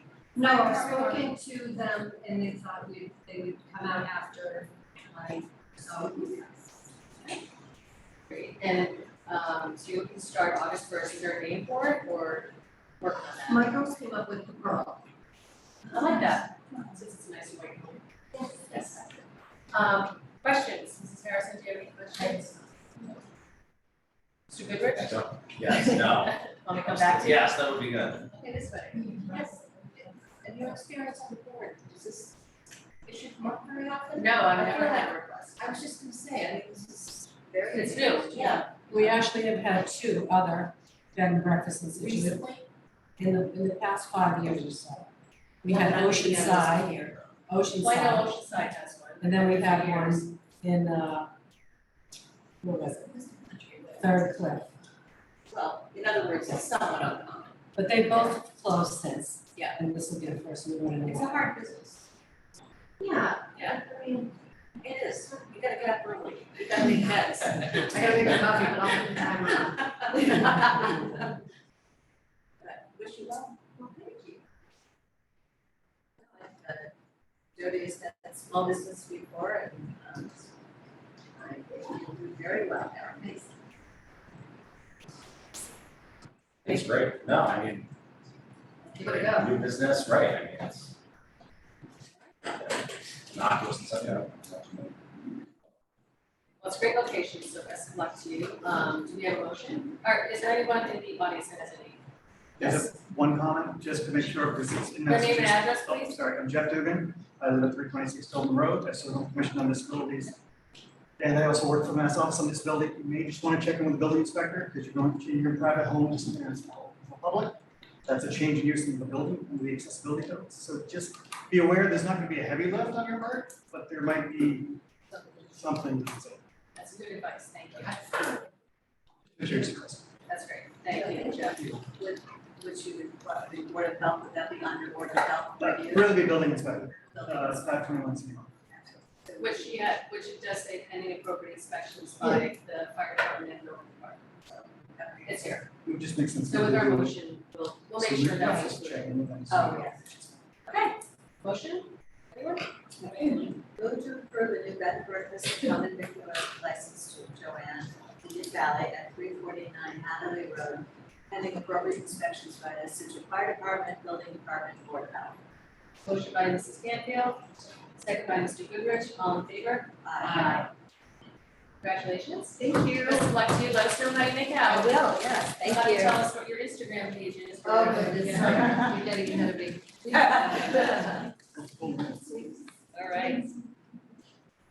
So we'll move on to a discussion and vote to increase the handicap parking violation fines. We have Athena Brodsky, Sean coming up too, Sean McCarthy, and Jeff, is you gonna be coming as well? I can, if needed. Yeah, but it's not, it's actually, should be the rules and regulations. Traffic regulations. It's their motion, and that's why I'm not sure why. Support it. We support it. Yeah. We support it. Definitely All right, so Sean, I guess that's you. It's you're on. You, sir. You know, you want my note? I would love your assistance. Okay. The sheriff for her so she can. They came,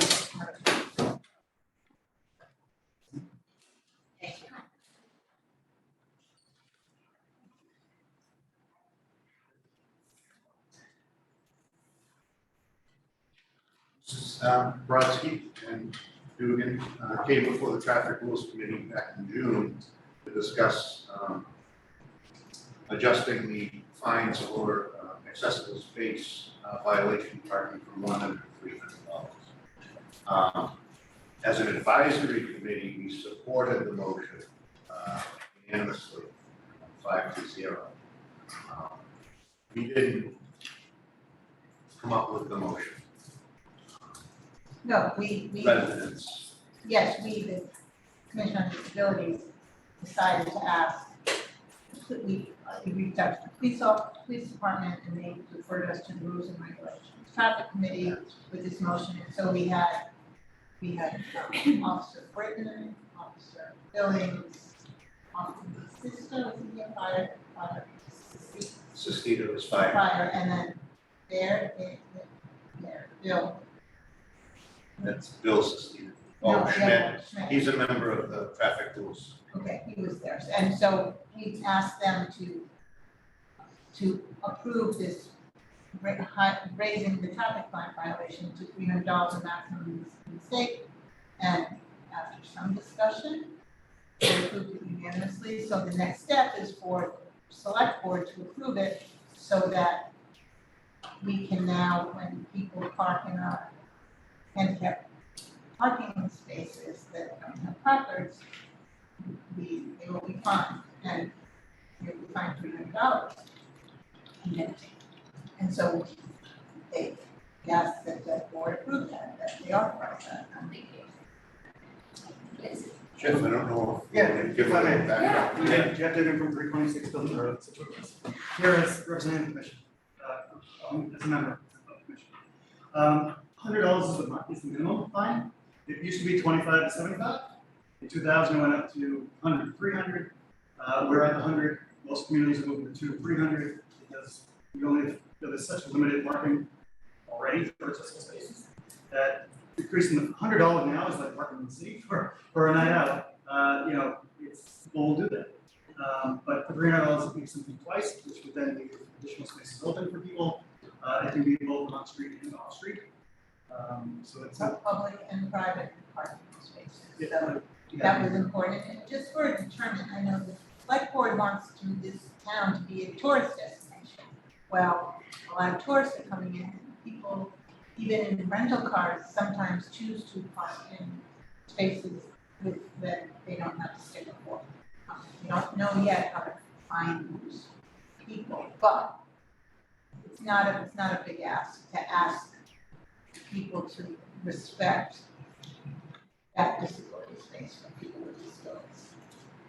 100% agree. I'm just curious, did the police representatives share any type of, do we have a large violation issue with town or? No, well, the money goes in, the Disability Commission gets the money from the anti-parking fines. And we actually got money during COVID, although after speaking with Nancy Holt, I don't know if the money was from before COVID that was finally paid or if it was for violations during COVID. But the fact that people park in those spaces and tickets are issued, it doesn't matter how many, I don't care. They shouldn't be parking there. They shouldn't be parking there. And so $300 is not a determinant. I mean, $300 is a determinant, $100 is. Any other questions? I don't recall, I don't think the signs have a numerical number, like it just says fine, it doesn't. That came up. But what we're talking about today, definitely. I don't know if that's a Scituate thing or if that's a Commonwealth thing. I don't see them on other parking spaces when we have to identify the value of the fine. It's just we have to notify them, hey, if you park there, you're not credentialed, you might be ticketed for it. Well, I would imagine that you would want the $300 there, or else how is that going to change behavior? Well, because they'll get the change. Well, either way we can change the signs would be for 100 to 300, which is not bad. I completely agree with you. I think without a number, it's kind of like, maybe I'll take a chance. Maybe it's $25. Oh my God, it's $300. I think it's more of a deterrent if you see right on the sign, and you can attach it to the bottom of the sign, right? Right. Just $300. Like, yeah, they have $300, no way, Jose. I'm not gonna take the chance that I'm parking in a handicap spot, it's gonna cost me $300 if I go to CVS. If it doesn't say anything, it could be 25. So I think, yeah, And say placing it. the signs right out the front, that's the $100 fine. Sounds, yeah, tell us. So Sean, maybe, Yeah. should this pass, maybe Sean, you need to maybe I note mean, that it for may- $300. It may have the unwanted effect of decreasing the Disabilities Commission income, because if people don't do it, then, but that's a good problem to have, right? That's okay. We'll find That's something. okay. We'll find it. We can find money. Mr. Goodrich, anything? What was the last time we adjusted? Oh, Was it 1988 or? 2008, I think. 2000 was the act from Jimmy Swift, or It's been. It's been 20 years. Yeah, it's been a while since 2000, yeah. It's my time. Susan? Yeah, I mean, you mentioned some, I was more interested in what the other communities were going to do, and you said they were going toward 200 and 300. Yeah, throughout the Commonwealth, they're looking at that number, it's a 23-year-old number now with a Yeah. 100. It's like, for inflation, it's $25, really, if Yeah, you think about right. it, over the 20 years. We're just raising it for inflation, to really make sure that they're available. It's just, we're looking at 5% of parking roughly is available for people that have places records, and it's hard to get when people apply for it. And I believe I called around to different towns, local towns, and they're $100. And I spoke with the chairperson of the Hingham Disabilities Commission, and I said, might wanna think about asking permission to raise some fines. We can be the trailblazer, we're gonna be a tourist destination, be the trailblazer for disability. I did a quick search and we might be the trailblazer on this, which is a good thing. Andover, I think it's Andover. Andover, I think for everything, I mean, ultimately, it's market communities too, but.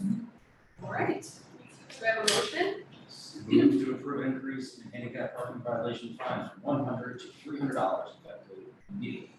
moved by Mr. Goodrich, second by Ms. Canfield, all in favor? Aye.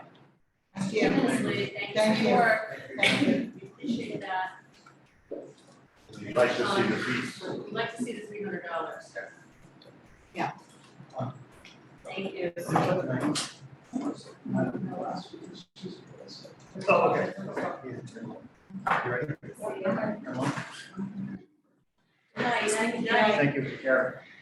Thank you.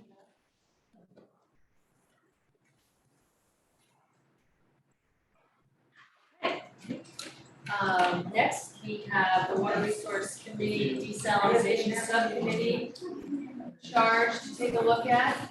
So welcome, Bruce and Bob. Hello. Hello. Wait a moment when the rain gets back and just we can get started. So we get notes together.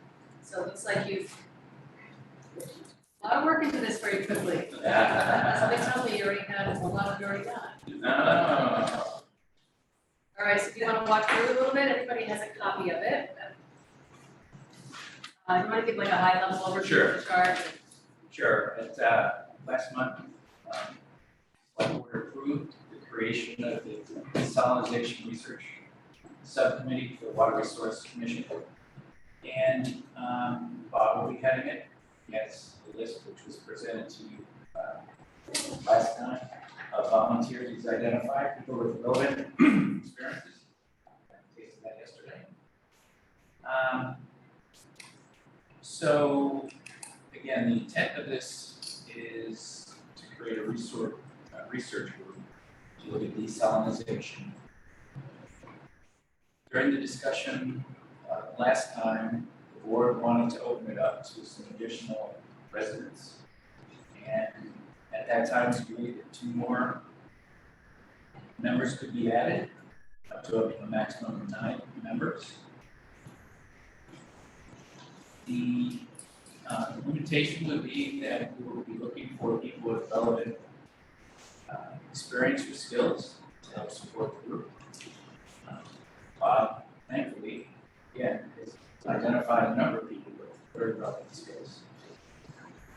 The charge is to undertake a comprehensive analysis of established and new desalinization technologies and techniques, and report back to the select board.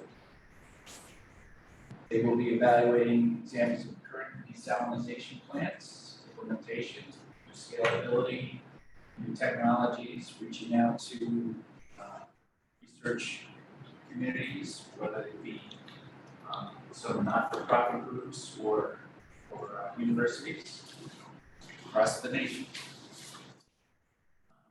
Also be working with the town, the water department in particular, to help create a financial model, to help evaluate some of these as well as we get further along to see if what might be viable, if the opportunities are that might be viable to bring back to this select board. The group will be meeting periodically, not as regularly as a regular committee, because they have to do research, they'll be out talking to people, walkthroughs, et cetera. But they will, at least quarterly, have meetings that they can take notes at and have a structured environment for. Water Resource Commission will have a liaison, at least one, with the group as well, coordinate activities and report back any important findings to the select board and the town as well.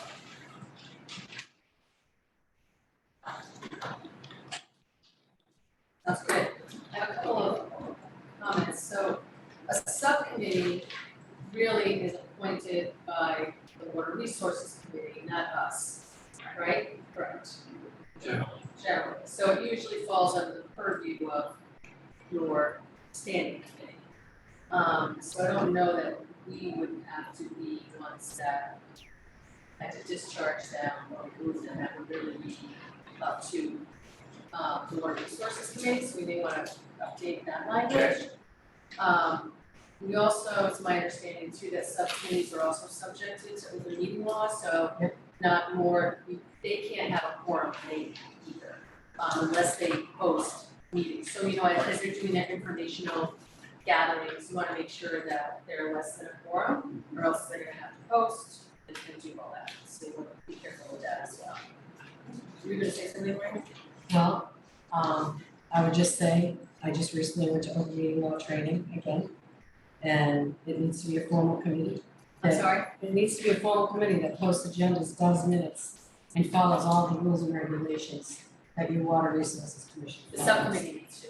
Yes. Okay. So, I mean, that was one of my questions to you, is this gonna be appointed, are we sending out an application for people to submit their name? How are they gonna get the names of other residents if we don't help them with that?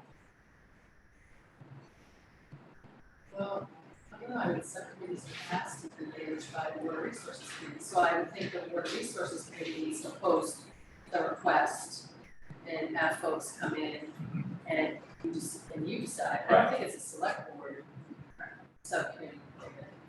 So that would be up to the Water Resources, we're getting a lot of positive nods here, so I think we're on track there. Okay. Okay, so that's gonna have to come under the purview of the Water Resources Committee. We've given the authorization For to them to the do our that. appointed committee to form the subcommittee. And so they're responsible for setting it up. So it would be their blessing, and then be mindful that you do have to not, you have 9 members, you can't have 4 on the same mission project at the same time. So those are some of the observations that I had on it. So we'll start with you, the ladies. Yes, no, I mean, what I wanted to, not my concern, but what I really wanted to make sure was that it was focused right here, that the charge was, here's exactly what we're doing. Of the same mind that now we can let Water Resources find the right folks, go in that right direction, and that's what I'm seeing here. Because end of the day, it's the charge that matters, right? Exactly what's the info that we're getting out versus the magician suit. I mean, get the people on board. And I guess that the only, I don't even know if we have to be that specific. If you go to number 4 on work on the financial model for charging volume of water.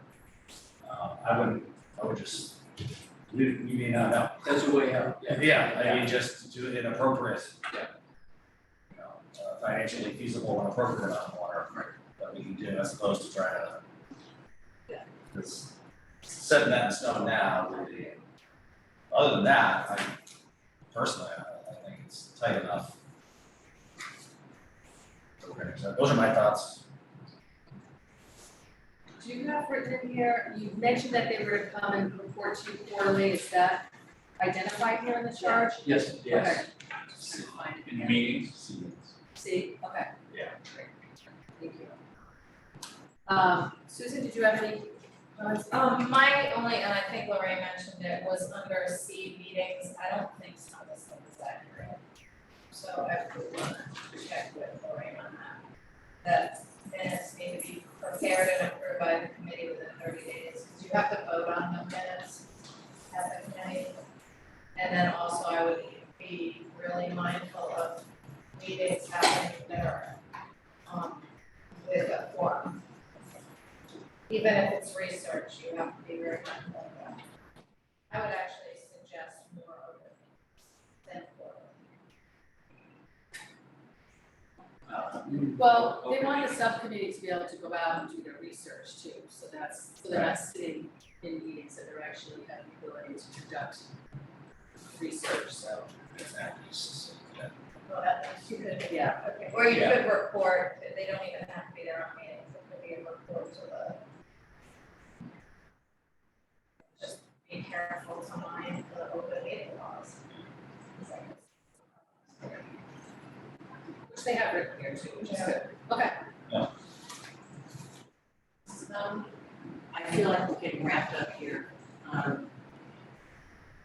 So in other words, if there's a meeting of the Water Resources Committee and members of the subcommittee come to the meeting, does that mean there would have to be postings for both meetings? If their entire committee was present. If Or- there's a or- quorum, if or- there's a quorum was present. Right. So- There was a forum. Okay, so I think, So we I won't wish do there that. was a less cumbersome way to form a research subcommittee that doesn't involve. It's just, at first I thought, well, 9 is too many people, but then I thought, well, if they have to have a quorum, and it's hard to get quorums of smaller committees sometimes, and sometimes Where numbers can come into play in particular is if there are 30 organizations you want to reach out to, you need enough people to contact them. Right. But I'm sorry to say this, I'm just wondering if forming a subcommittee is really necessary. It would be more nimble to just say to some people in the community, we want you to work on this project. Is there a better way to do this, is what I'm trying to say, in an inarticulate way? It's a great question. Not legally. Could we just sort of try to work through this? Problems in the future, I know I'm being I'm sorry, what? I was just trying to avoid problems in the future and not being nitpicky, but. No, that's my rules. And that's why I'm asking the question, is there a better way to go about this that is less problematic than to form a formal committee that is bound by all the open meeting laws? Or maybe to your Well, point, the number needs to be reduced from maybe 9 to 5, so. I mean, because if you're held to needing a quorum every time to meet, Right. that's gonna be tough to get 5 people all the time, trust me. It's really And it's hard. Yeah, the larger number allows you to get more people together without a forum. I think it's the opposite. Yeah, The I- purpose is for them to do research. But how many times do we have to cancel meetings because we don't have? No, but that's not the point here. So they've got 9 people and they have their quarterly meeting, they assign people assignments, and they go off and Right, do you may research. be too focused on the formal meetings, those are gonna be few intentionally. Right. And so the research activities might be 3 or 4 people doing something, or 2 or 3 people. And if you make the number too small, then every event is formalized. We don't want that. We're trying to be nimble. They have 9, they can have 3 people working on the same thing and not being a follow-up.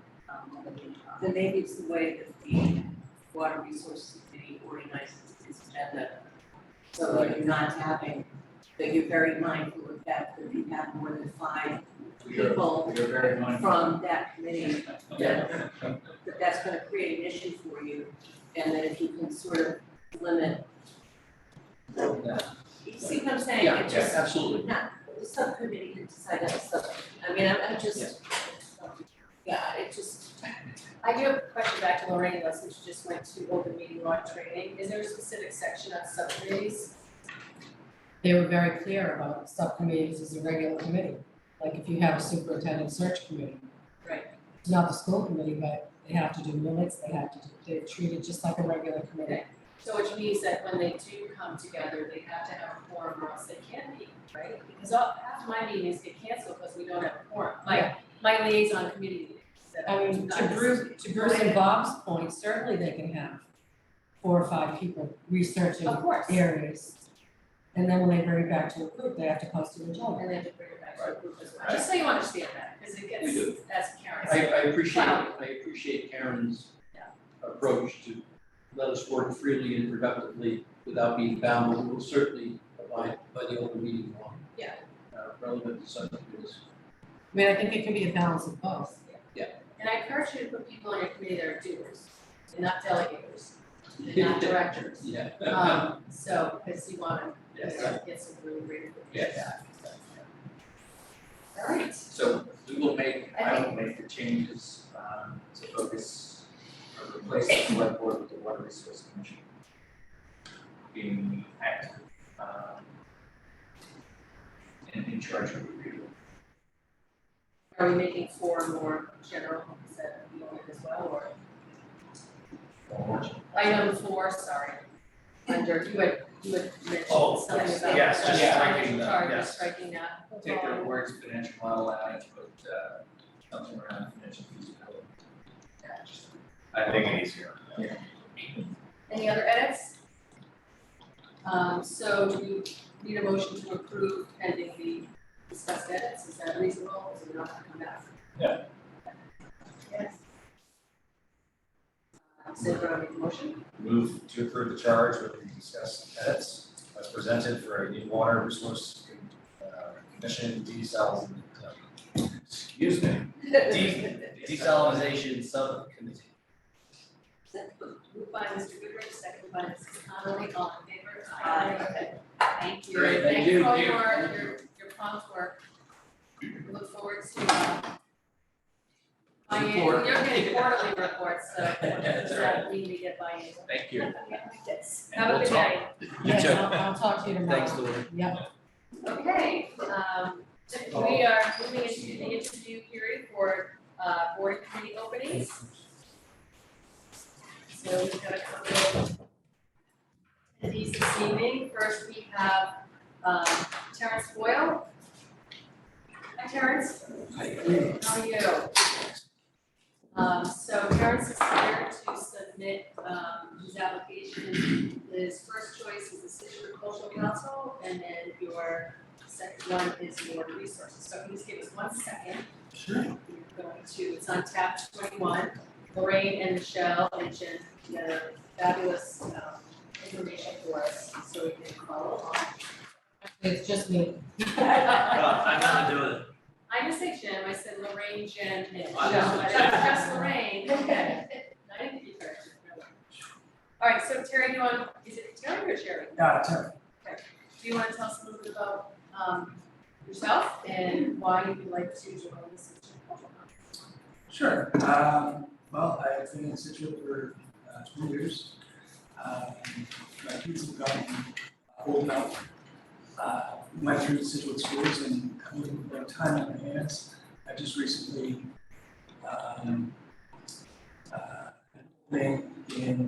was serving on a board down where I work in the New Bedford area, Community Foundation. It's not Southeast Community Foundation, South Coast Community Foundation. Was the Community Foundation for Southeastern Mass.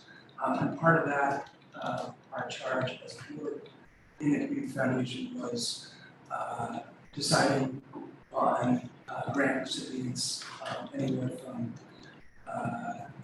$100 to Erwin Jacobs, who's a giant benefactor down there. He's the CEO of Qualcomm, in Bedford, high school graduate.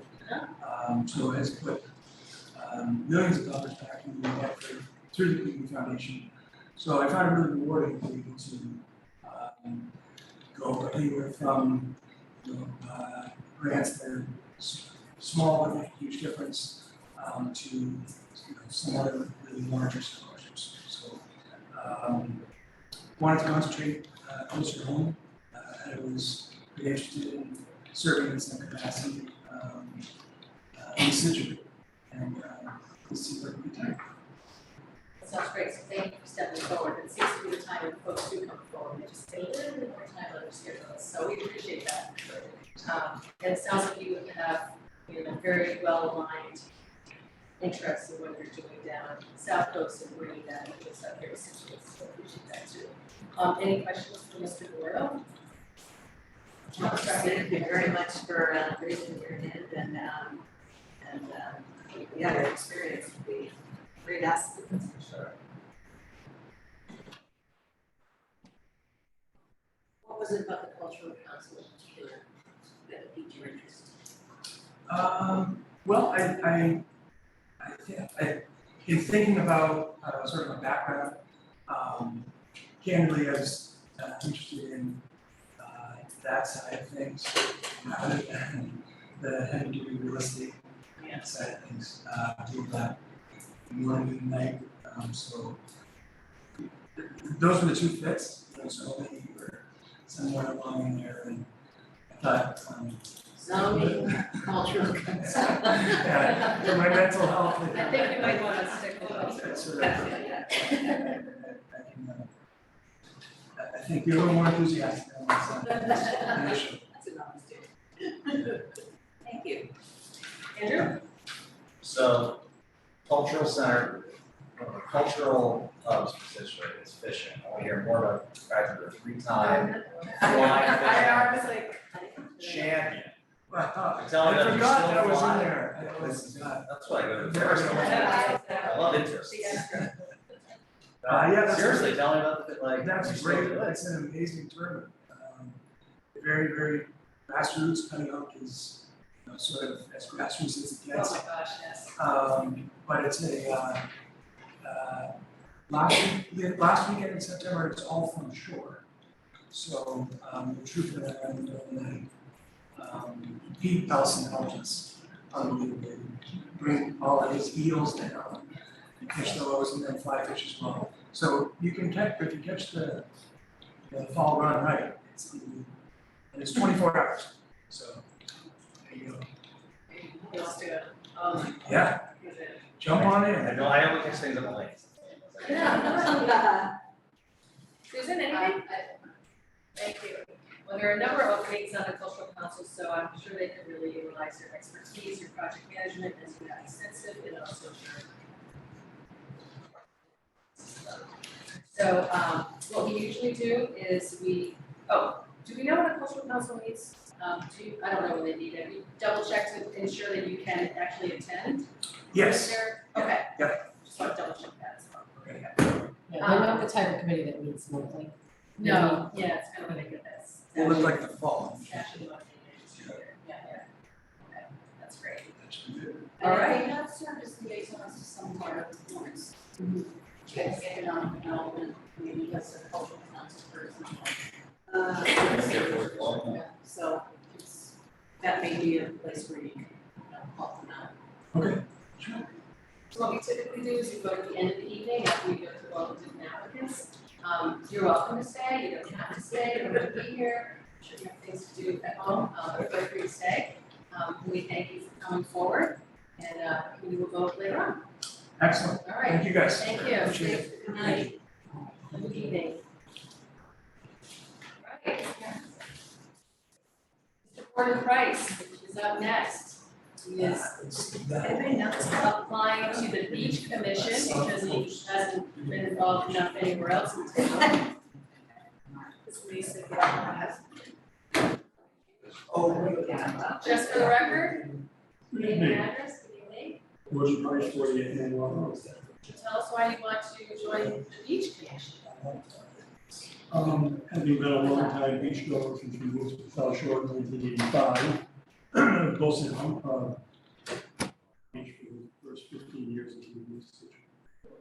And then we were occasional beach goers. And a couple of things kind of piqued my interest. One was when I looked at the duties of the beach commission. Two in particular I thought rang true to me. Two was to raise the town's appreciation and value of its public beaches and natural resources to encourage usage. And the third was to investigate opportunities and recommend improvements to the beaches. We happened to go to Peggy Beach on one rather sweltering weekend last summer. And I was aghast that 1,500 or 2,000 people that were on the beach had two bounce houses, for their needs. And then again, the other night on July 3rd, there were probably 2,500 people there. Maybe there were 3 or 4. They added a couple to the event, I guess, make it more convenient.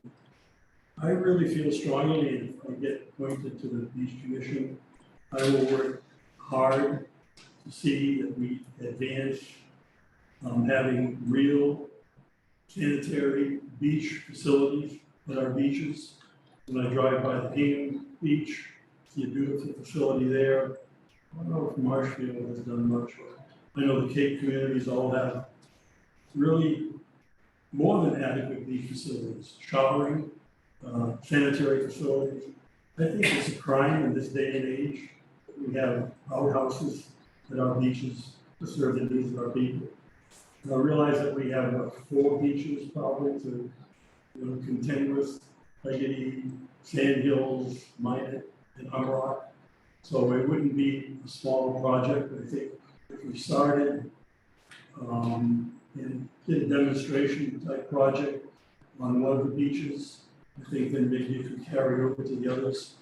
I did reach out to CPC last year, and I first kind of had this idea. And I got some indication from them that they would be interested, but there are some requirements that need to be met for them to fund the project. One is it has to be a permanent building, so we can't be thinking about getting it to roll in and roll out on May 30th and roll out on Labor Day. It has to be a permanent type of facility. So I think we have houses that are built right along the beach. They have sanitation facilities. They have amenities that would be much more advanced than what would be needed in a beach house. But I just think in this day and age, our beaches are so important to our community. And we've upgraded, lots of things in the last few years to make them better for our community. I think we've kind of ignored the needs of beaches to some degree. So that was really my incentive to put my name in for the Beach Commission to see if we can move forward. It's going to take some time, probably a few years. So your timing is perfect. What's that? I said your timing is perfect, because I'm sure we'd love someone on the Beach Commission to run with this. Both Andrew, Tony, and the board have been working with Jim and Nancy on that very solution. There are some things that are already in the works and some analysis and research that has already been done. So should you be appointed, I'm sure Nancy will welcome the assistance in researching and carrying through so we can get to a more permanent solution. Egypt Beach has really been targeted as our first priority just because that's kind of the easiest because there's water there already and there's sufficient space. So that's been where we've been looking. And there's some really unique solutions that the board members that have gone to Ireland have seen. Like there's just something, to your point, there are solutions out there that we also are looking into. But we're getting away, so they don't move along as quickly. So I'm sure if the board chooses to appoint you, the Beach Commission will welcome that assistance. So you're right on target and on time. The secondary was something that was a little less demanding in my last project. So. Yeah, you probably don't have to run it override to get this done. But yeah, I think it'd be an interesting commission to be on with project work. Great. Any questions for Dr. Rice? I certainly know that you have the management skills from prior work, so thank you. So there's 2 openings on this board, and we do have 5 applicants. Conversation.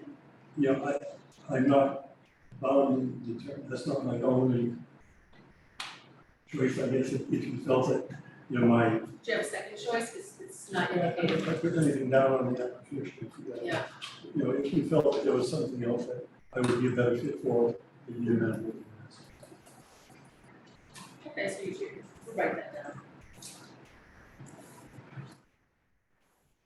Any questions from Adrian, Susan? Thank you. Well, thank you for your continued interest in helping these things forward. I've always felt it was important to be part of helping the town move forward. Very soon. We appreciate that. Okay. Thank you. Thanks. As you know, we'll start later. Or after actually we interview all. I don't know how many, you have all tonight. Yeah.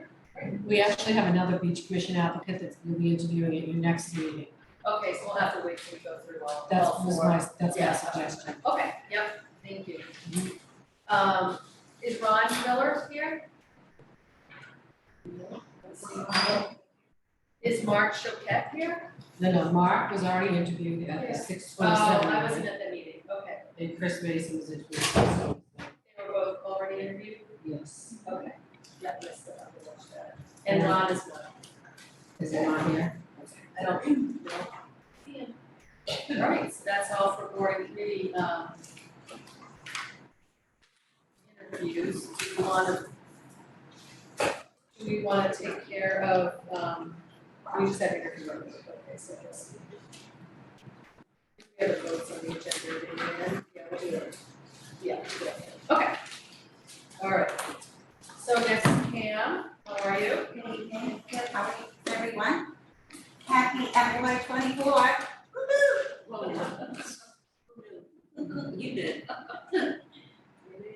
Okay, so you were here to discuss the interfund borrowing, borrowing. Yes, we want to get started on some of these projects now that we have a new fiscal year. And Nancy has gone through all of these, so I'm relying on her notes. I have also spoken to Kevin Cafferty briefly, and he agrees with everything she has here. So first two projects that we want to do it. So again, interfund borrowing is just borrowing against stabilization. And at the end of the fiscal year, we will decide whether we want to do permanent borrowing. So right now, we're going to start these couple of projects. The first two are general fund projects that were approved. And one was the annual town meeting in April of 22. The other one was a special town meeting in September of 22. They're both roofs, high school roof and the Jenkins school roof. Nancy's discussed this with Dr. Dutch, and he is gonna start the project. So we would like to borrow $700 for the high school and $900 for Jenkins.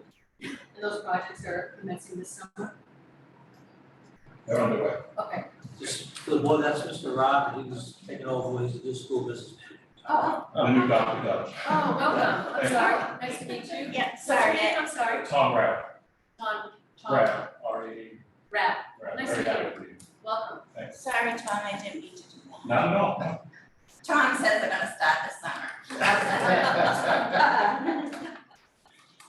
And then we have two sewer projects, the infiltration and inflow at Oceanside.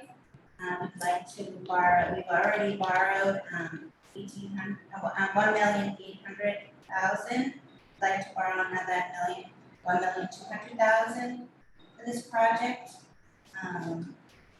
There's been contracts awarded for the completion by December of 2023. Okay. The other one is the facilities plan for $660,000. The bids are going to be issued, and I checked with Will and Kevin. Well, I just spoke to Kevin a couple minutes ago, and he says that sounds good. And what exactly are we doing with that $600,000? Is this an ongoing facilities plan, correct? So we decided we were gonna do a large facilities plan. We are still in discussion with it right now. We sent it out to 14 engineering firms. At least and advertised centrally. Our biggest problem is, we only received one bid back. So this is for a facilities plan for a new sewer treatment plant? Just updating the entire, it's not a new treatment plant, it's just updating the entire plant. The plans, Yes. okay. So the sewer department came in with multi-million-dollar projects for upgrades of the plant. But we already approved the facilities plan, so my direction was, do the facilities plan, have someone tell you what needs to be replaced when, as opposed to replacing stuff out of order, so. It'll be the same thing we do with all our buildings, we'll look at the entire facility, look at all the uses, the different phases, and say, okay, I know you wanna do this, but really this thing is that slice end, we do this first. And then we can start saying, okay, this, and this, and then this, and this. Okay. Any questions on the sewer? Everybody? Okay. Kevin? So we have been drawn on that, as I said, we only received one response to our RFP after sending it out to these 14 other facilities. So we're having that internally, it's a discussion between myself, Sean, and Will, as well as Danny, helped draft it. About if we're going to go forward with the board that plan or potentially rebid it, but we just keep losing time with it, so it's an ongoing discussion. Right? And the other two projects that we're asking to borrow on is the Dolan well field construction. Unfortunately, this project was approved at the annual town meeting in April 2021 for $3.3 million. Because of COVID and all the problems with prices going up, the project's on hold. It's gonna cost a lot more than $3 million at this time. So we're just asking for the $13,000 to cover costs that we've already expended. And how long is that on hold for? Well, that was one of the things we were discussing. We would only be able to do so many projects at a time instead of taking everything on. So we put that on hold for this year.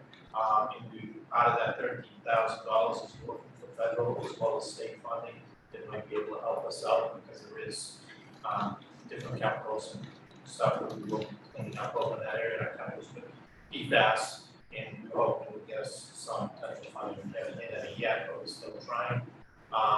But it is something we're gonna put on forward for our discussions going forward because it's key to get that out. We'll kind of update the information on all our outstanding projects to see where they are, what we need to complete, what the yield is going to be. And then we're gonna come back to the board and say, you have this $6 million project, this $8 million project, this $7 million project. We need to prioritize. Right. So, the Dolan, permitting, I think is all done. Sean, completed.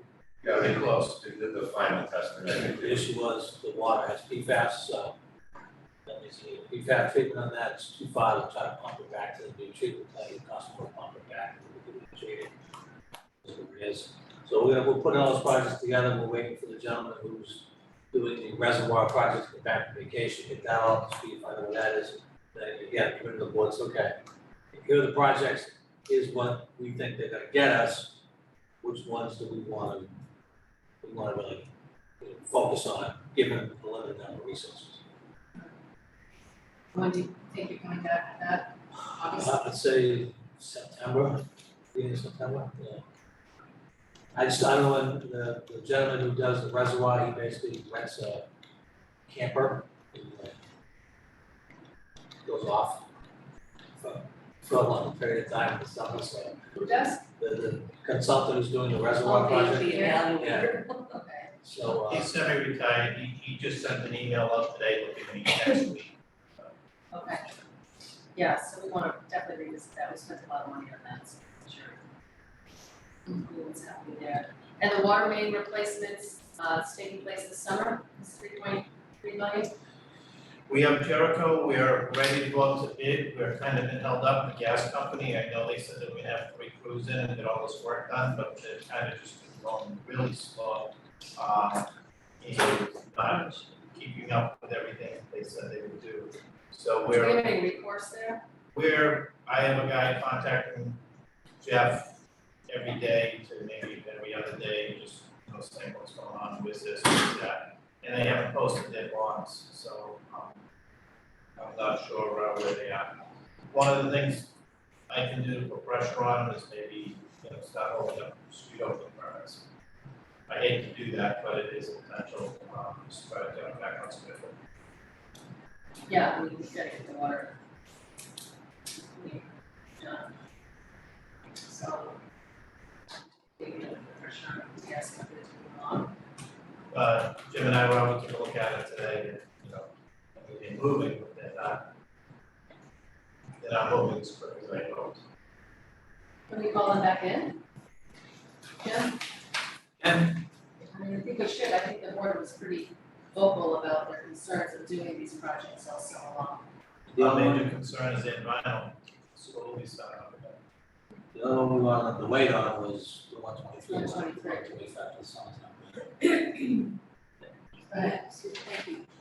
So my question is, it looks looks to me like Jericho Road has already been done. What did they do down there? They were up at the top of Jericho Road. They had workmen there, they were doing something big.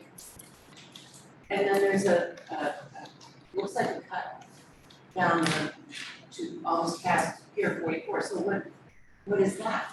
That That's was- part of the line that they're doing, they're still working on it, they had it opened up. And they haven't today. been there now for weeks, I'm guessing. Right. So they just disappeared?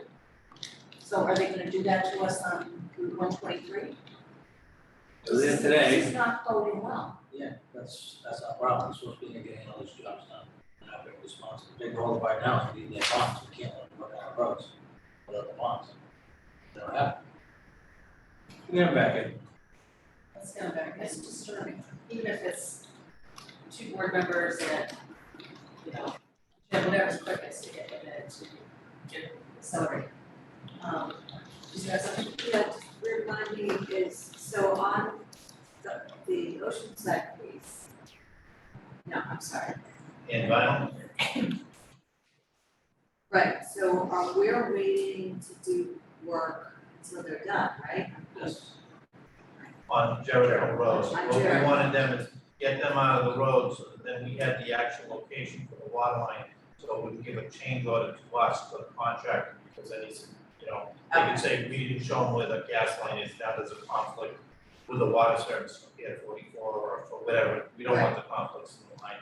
And we don't wanna have two crews working at the same time, because it almost shut down the entire street.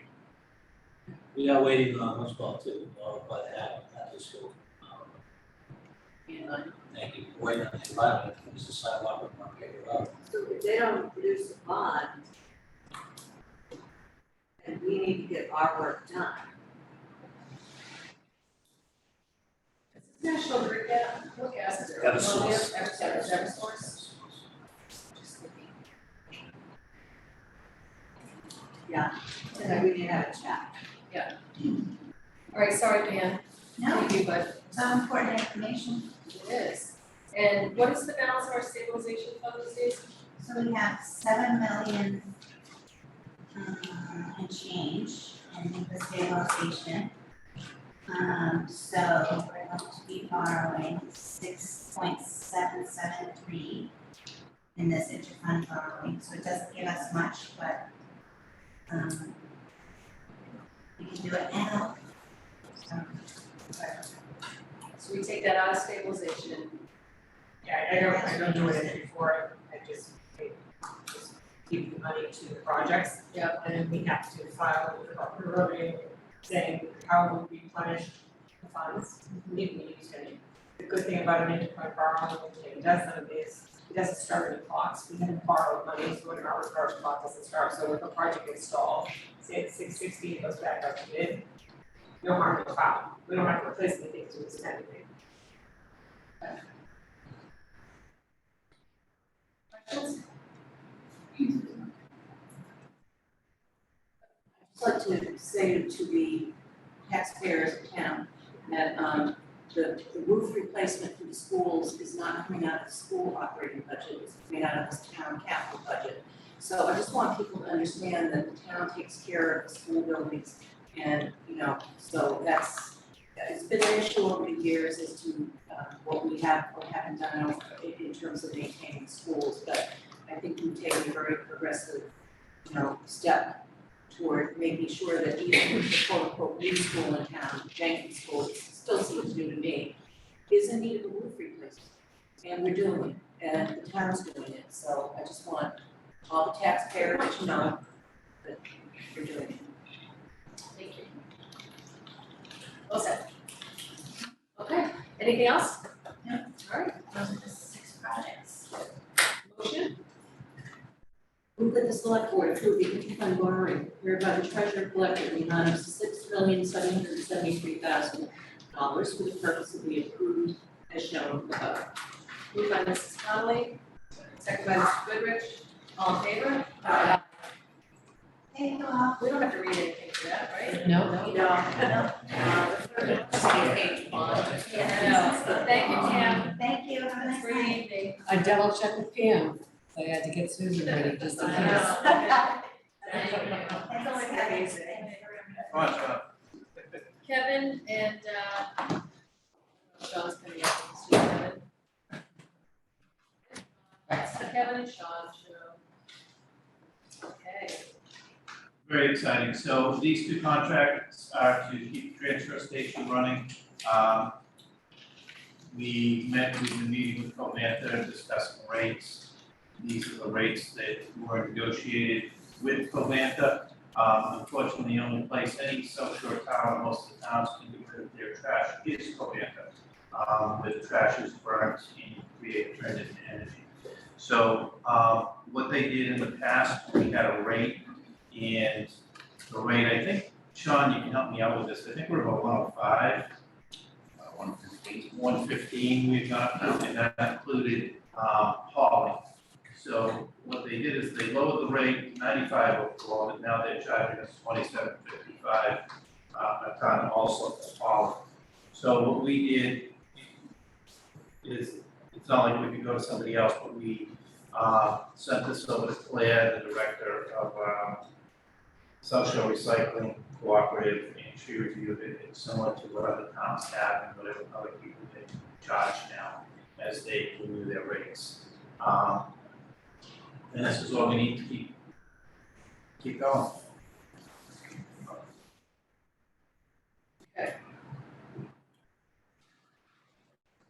So it says, the overall per household waste disposal has increased by 6% since January, and by 10% since January 2022. Any questions for Kevin or Sean? Wondering why the contract was lapsed, was it a negotiation with them? We had negotiated with them, and we were trying to come up with a deal. One of the things we were trying to do is, just like the waste, we're also having a huge problem from our sewage treatment plant. The material that we generate from the sewage treatment plant has to typically go to the landfill. So one of the things we brought up to them is we asked if they could help us get that material, get rid of that sludge or whatever people calls it. And they said they'd look into it and get back to us. And then all of a sudden they're like, you guys, we got an extra contract now, and they're anything back. So we're still gonna pursue it, see if they can help us out. They have facilities all around the country. And we're trying to take the facility in Rhode Island. We're also trying to look to get them to dispose of them. Doesn't use it. It's, okay, how do we allow, how does the state allow a monopoly of Covanta? They're the only game in town, right? There's really no other place. There was another company that started breaking the trash down, and they were making bricks that could be burned, but they didn't survive COVID and had all sorts of problems. They came in at a much cheaper price, undercutting Covanta, and I don't think they could sustain the costs they had on the red tape. So you're right, it is tough.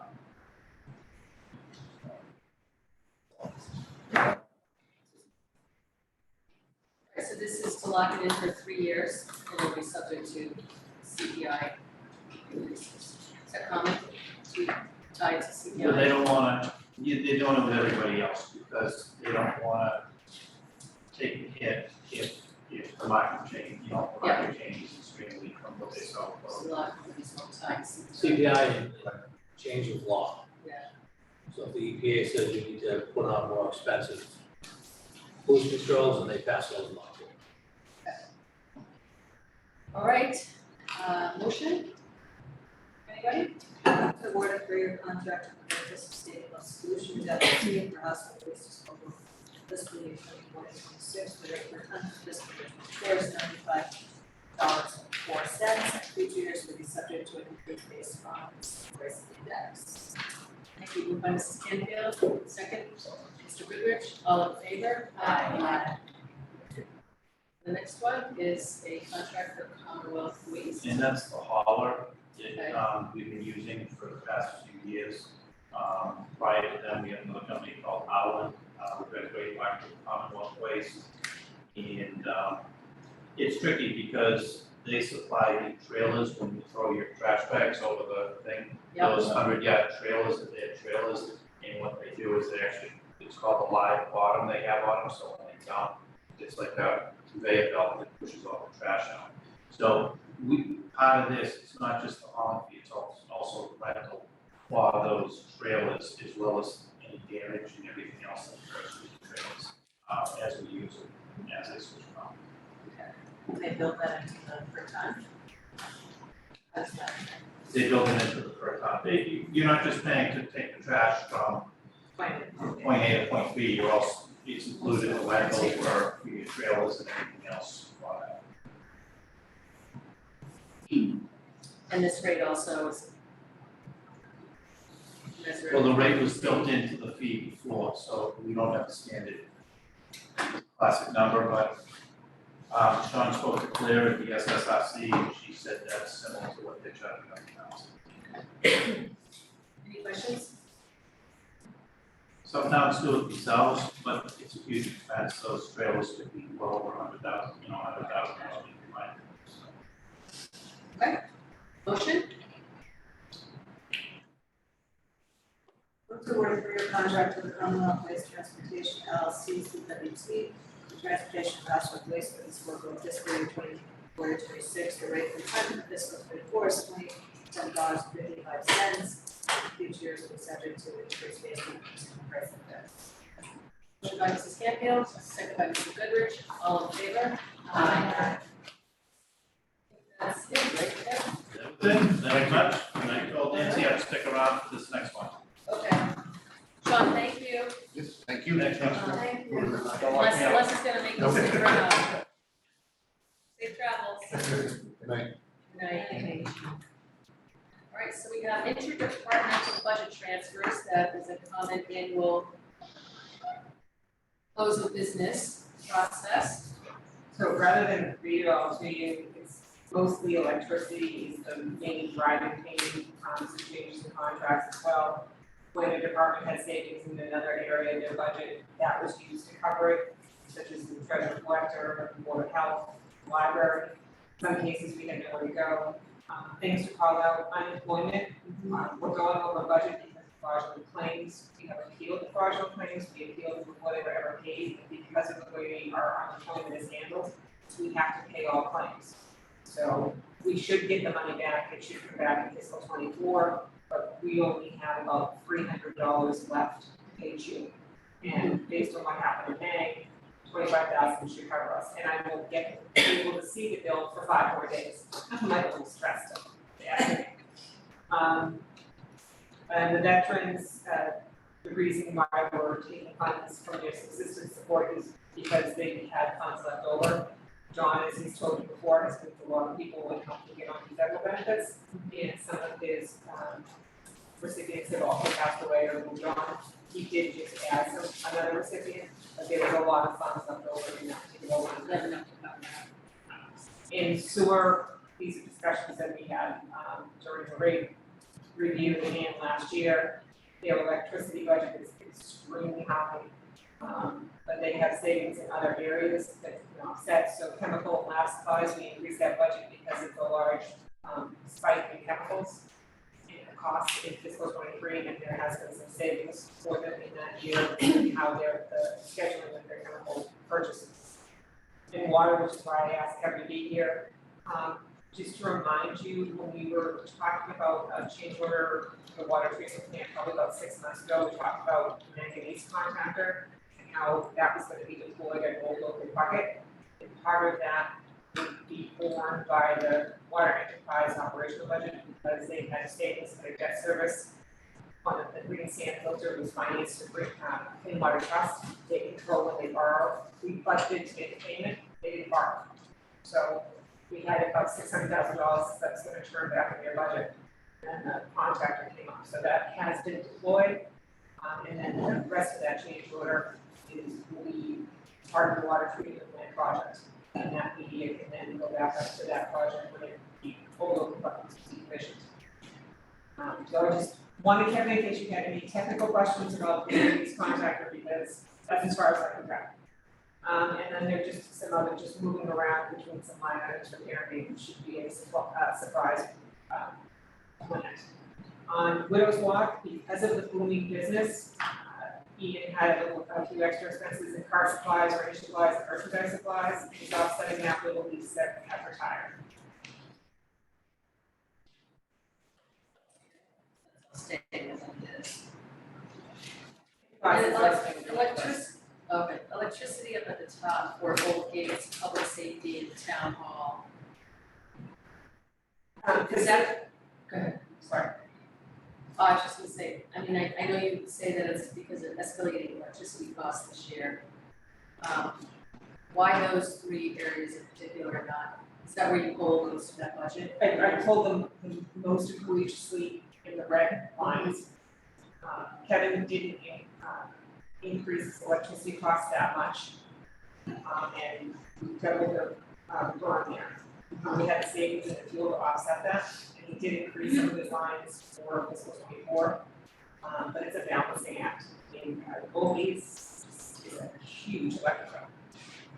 And so is public safety, because it's on 24/7. But the town hall is something he's looking into. I think I've mentioned to a couple of people, we're having a lot of problems with National Grid in their billing.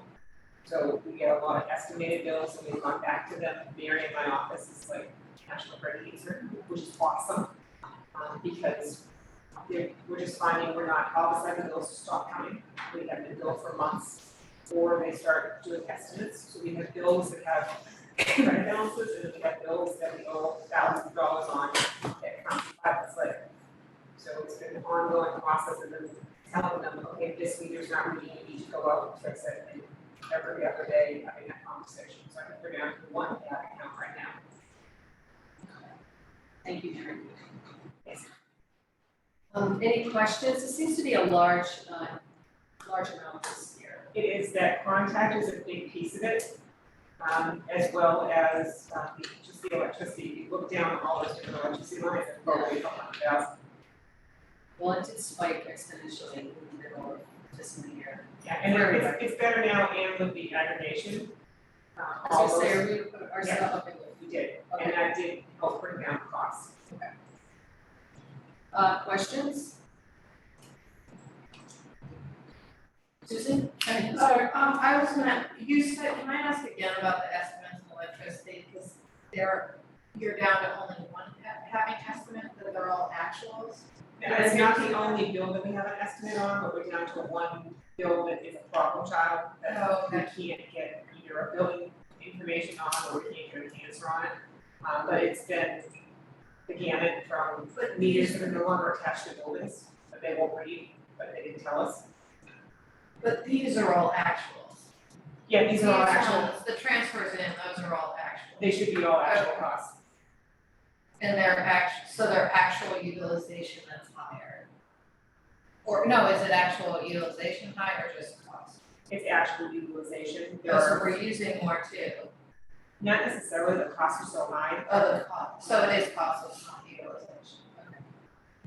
But well, I just wanted to explain that there is a billing problem as well. Right. Yeah, no, I know, we talked about it before, that's why there were so many, I wondered if it was that big.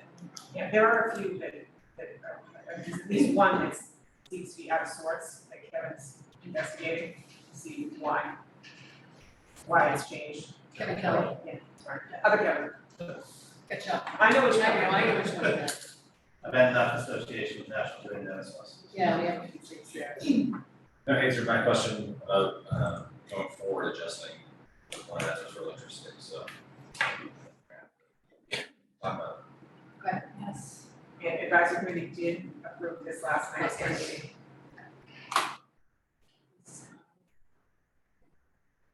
Does Canfield, anything down there? I'm still depressed about the number. I know, it's a big number. Yeah. It's a big number. Well, the good news is if we move something into a budget line and we don't need it, it's all gonna close out anyways in about 2 weeks. Right. Thank you, Nancy, for this. All right, so I'm sure we need a motion. It is up on page 99. Move to transfer the available fiscal 2023 general fund from the available general fund Widows Walk Enterprise Fund, Sewer Enterprise Fund, Water Enterprise Fund budget lines as indicated in the provided spreadsheet to other general fund Widows Walk Enterprise, Sewer Enterprise, and Water Enterprise budget lines respectively pursuant to Mass General Law, Chapter 43B, Section 33, to resolve multiple end of year issues with unexpected costs for various departments. Moved by Mrs. Canfield, second by Mrs. Connolly, all in favor? Thank you. Thank you very much. Proceed with closing out here. Get up, your own work, and to Mary as well. All right, new business. We have discuss and vote 1 day malt, one for lavishly done, for a private event at the Scituate Maritime Center on July 28, 2023, from 5:30 to 8:30. We have everything. Moved by Mrs. Canfield, second by Mr. Goodrich, all in favor? Aye. That's the only one, right? Yeah. Good. All right, so we've got to open up the warrant, special town meeting. Oh, I can't believe we're here. It's like yesterday. I don't mean, I'm just like, just life moves so quickly. Just The fun just keeps coming. So this is for us to open up the warrant. Special town meeting is scheduled to be held on Monday, October 16th, 2023. So do I have a motion? Move that the select board open the warrant for special town meeting. Monday, October 16th, 2023. Moved by Mrs. Canfield. Second?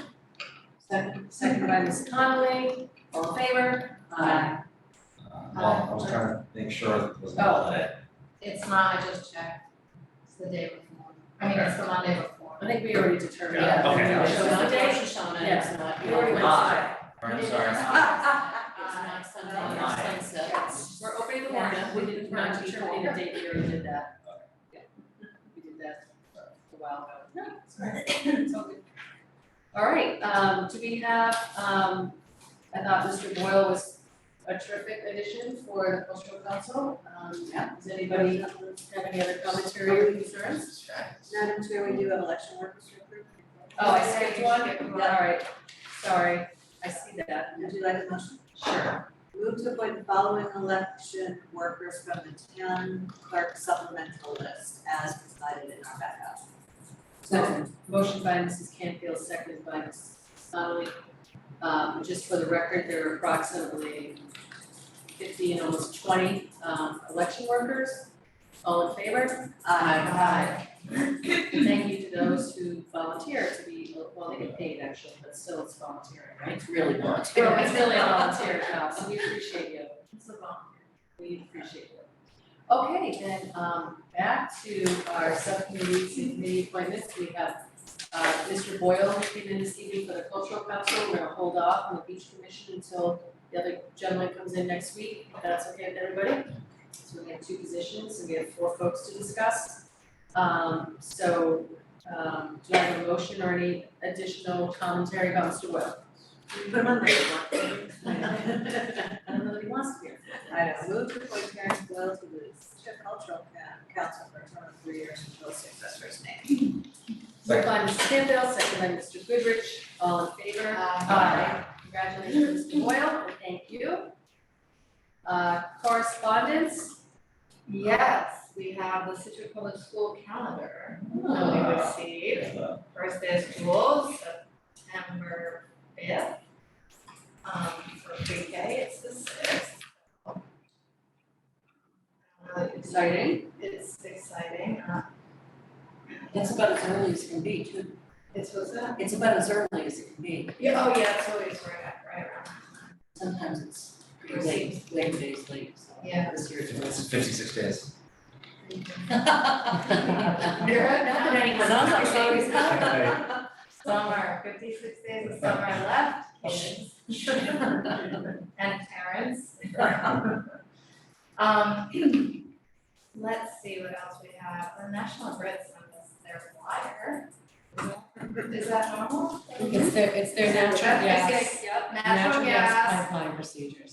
Pipeline procedures to avoid, to stay safe. And where do we post that? Do we Well, I sent them to the police, fire, and DPW because they're the ones that need the information. Okay, thank you. Okay. And then you read, I'm sure. We get it into people, I assume people who have natural gas get it too? People get it? They send out their own notifications to their own Gotcha. customers, yes. Okay, great. And then, from, Scituate Westport Sister City Group, the South Shore Irish Heritage Trail and Father John Murphy sent us, some information on some upcoming visits, in the summer and fall. And late fall, so summer, fall, and late fall of quite a few things that are happening. First, the, British Consul General, Dr. Peter Abbott, and members of the British Consulate will be visiting Scituate sometime later in the month of July. And our president of the Historical Society, Bob Scituate, is offering to give them tours of our sites, historic sites through the town, which is very nice. And there'll be more we'll get more specific details as it gets closer, although it's fairly close, right? Well, it looks like September 24th is the date that we need to be concerned about, or are there additional, looks like there's some additional. So there's additional September, right, then there's I meant to the July date, we'll get more information later on that. September is a 50-member delegation traveling, from the Baylor Peninsula in the counties Cork and Kerry to America. And they're commemorating the 300th anniversary of Owen O'Sullivan Baird leaving Ireland and settling in Maine. So it looks like they're visiting the State House, and they're also visiting our town on September 24th. And then Bob again is giving them tours of the Irish Boston Museum and other sites in Scituate. So can I ask, who's the liaison to Sister Cities? There's both of you. Yes, can we sit down with John Sullivan and get a timeline that's not in a million paragraphs and understand exactly like what, we wanna make sure And that. Brenda seems to have a big hand in all this. Oh, I would imagine, yeah, so if we can just get, they send a big delegation over here, and I just wanna make sure that we're all properly notified, and we understand, the expectations that are being required of us, because people travel, and I just wanna make sure that we're all aligned. So, if you guys wouldn't mind pulling that together with them. Sure. Yes. Thank you. We should also mention there's additional things in October and November, so there's quite. Right, no, it's all false, yeah. Yes, in the fall. Which is great, we welcome you, it's always fun, we're a fun group, and it's a great relationship, so we want to make sure that we respect that and make ourselves properly available. Follow up at the time, it was already raised that with 50 folks coming here on September 24th, just like Dr. Price said, the use of this, having facilities available for them, because they're gonna be spending that day touring around, and that's something we've identified already, is how are we gonna accommodate restaurants for that many visitors in one day? So, I don't think that. I'm just relaying what the community. Is it Saturday or Sunday, please? Oh, we we use use, the senior center, we could open the that up senior as Yeah, it's great, a resting spot, it's easy, we have Right. libraries, and there's plenty of public places, we have schools that. Yeah, I mean, I'm just it's not relaying their. Well, but they just need to tell us like, not the day before. Harbor Master's office up at the, It's a Saturday, yeah, okay, but that's, good to pull out, but it's an issue. All right, any other additional correspondence, so thanks for that. I don't see any others. And we have, high school kids coming over from Skibbereen, which I think is the first time, right? So that's exciting. Yes, that's in the fall. Just doing, that's great. Send them all, put the work. Okay, do I have a motion to move to accept the minutes from the meeting held on June 27th, 2023? So moved by Mr. Goodrich, second by Susan Harrison, all in favor? Aye. I'll abstain because I was not at that.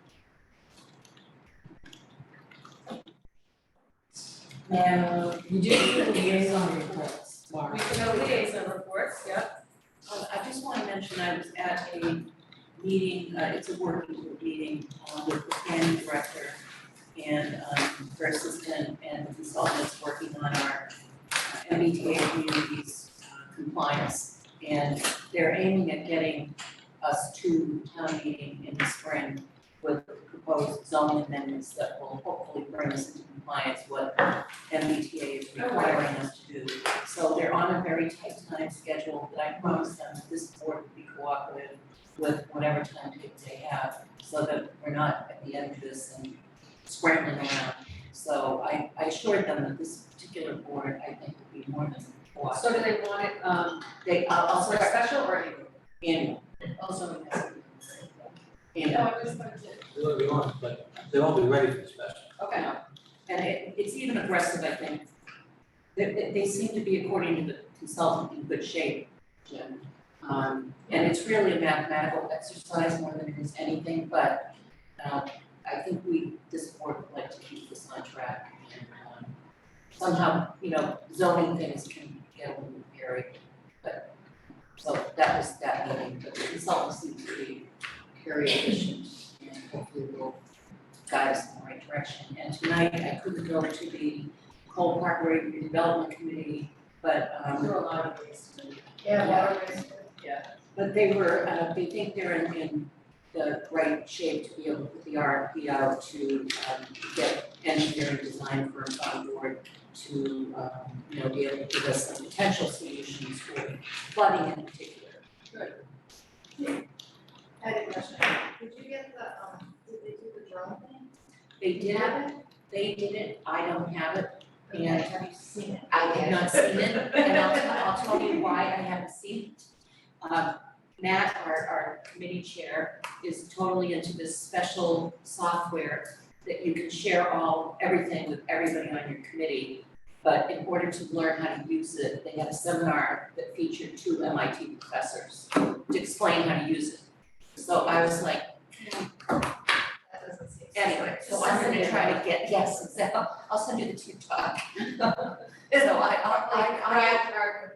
you would like, I will ask Matt to share it with you. I would love to see it. Yes. Let's do a test to see if we want it on the town computer. I would love to see it. Yeah. Those are really cool. I was not about to attend the 2-hour seminar, and said it takes 2 MIT professors to explain it. So, that's it. Okay, anyone else? We had one meeting last week, so question from Susan. One minute, she has one. Just quickly, the sister cities have combined to sell, they're selling raffle tickets through August 6th. Similar to what the KFC does, the tickets are like $20 to draw every single day, so you can talk to any of their members to get to support that.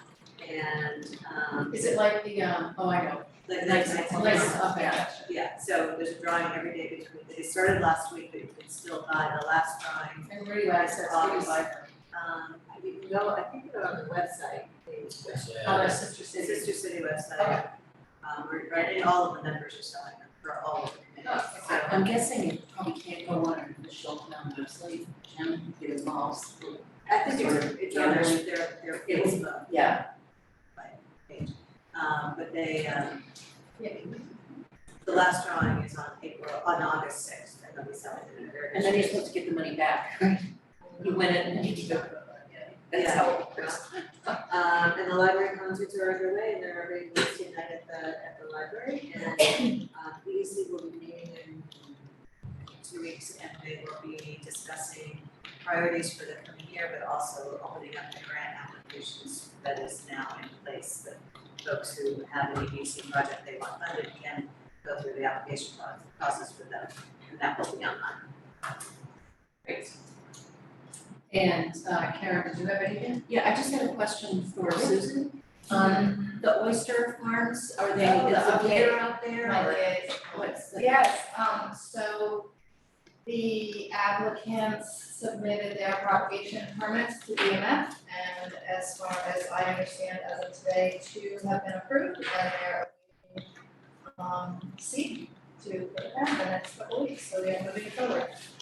And they will be approved, it's really when they submit, it's not that the third wasn't approved, you submit the application, you actually have to mail a check, so it's like whether the TMF receive the check when they get the application. So we expect all three will be approved and have Steve out there soon. Thank you. Did you have any other liaison reports that you want to The share? waterways was tonight, so. Yeah, I know. There were a lot It of happens things every to once in a see while. was tonight, I don't have it. No, yeah, I got two. Okay, yeah, which is great. I have two things, I don't have a liaison report, but I do think it makes sense for us to share publicly that, you know, the Attorney General did rule that the bylaw that Cohasset that did pass at their town meeting was ruled invalid by the Attorney General. So they cannot control our waters or our boundaries, so we're very pleased with that ruling, and on behalf of the select board, I want to thank the Attorney General and EEOC. EOEAA. They keep changing their acronyms, as well as DMF for all of their, guidance and support of this, to help forward our pilot for the nursery farm, so thank you very much. I forgot what my last name was, so I think I'm okay. All right, do I have a motion to adjourn? Signed up. And sign documents? So moved by Mrs. Canfield, second by Mrs. Connolly, all in favor? Aye. Thank you, everyone, good night.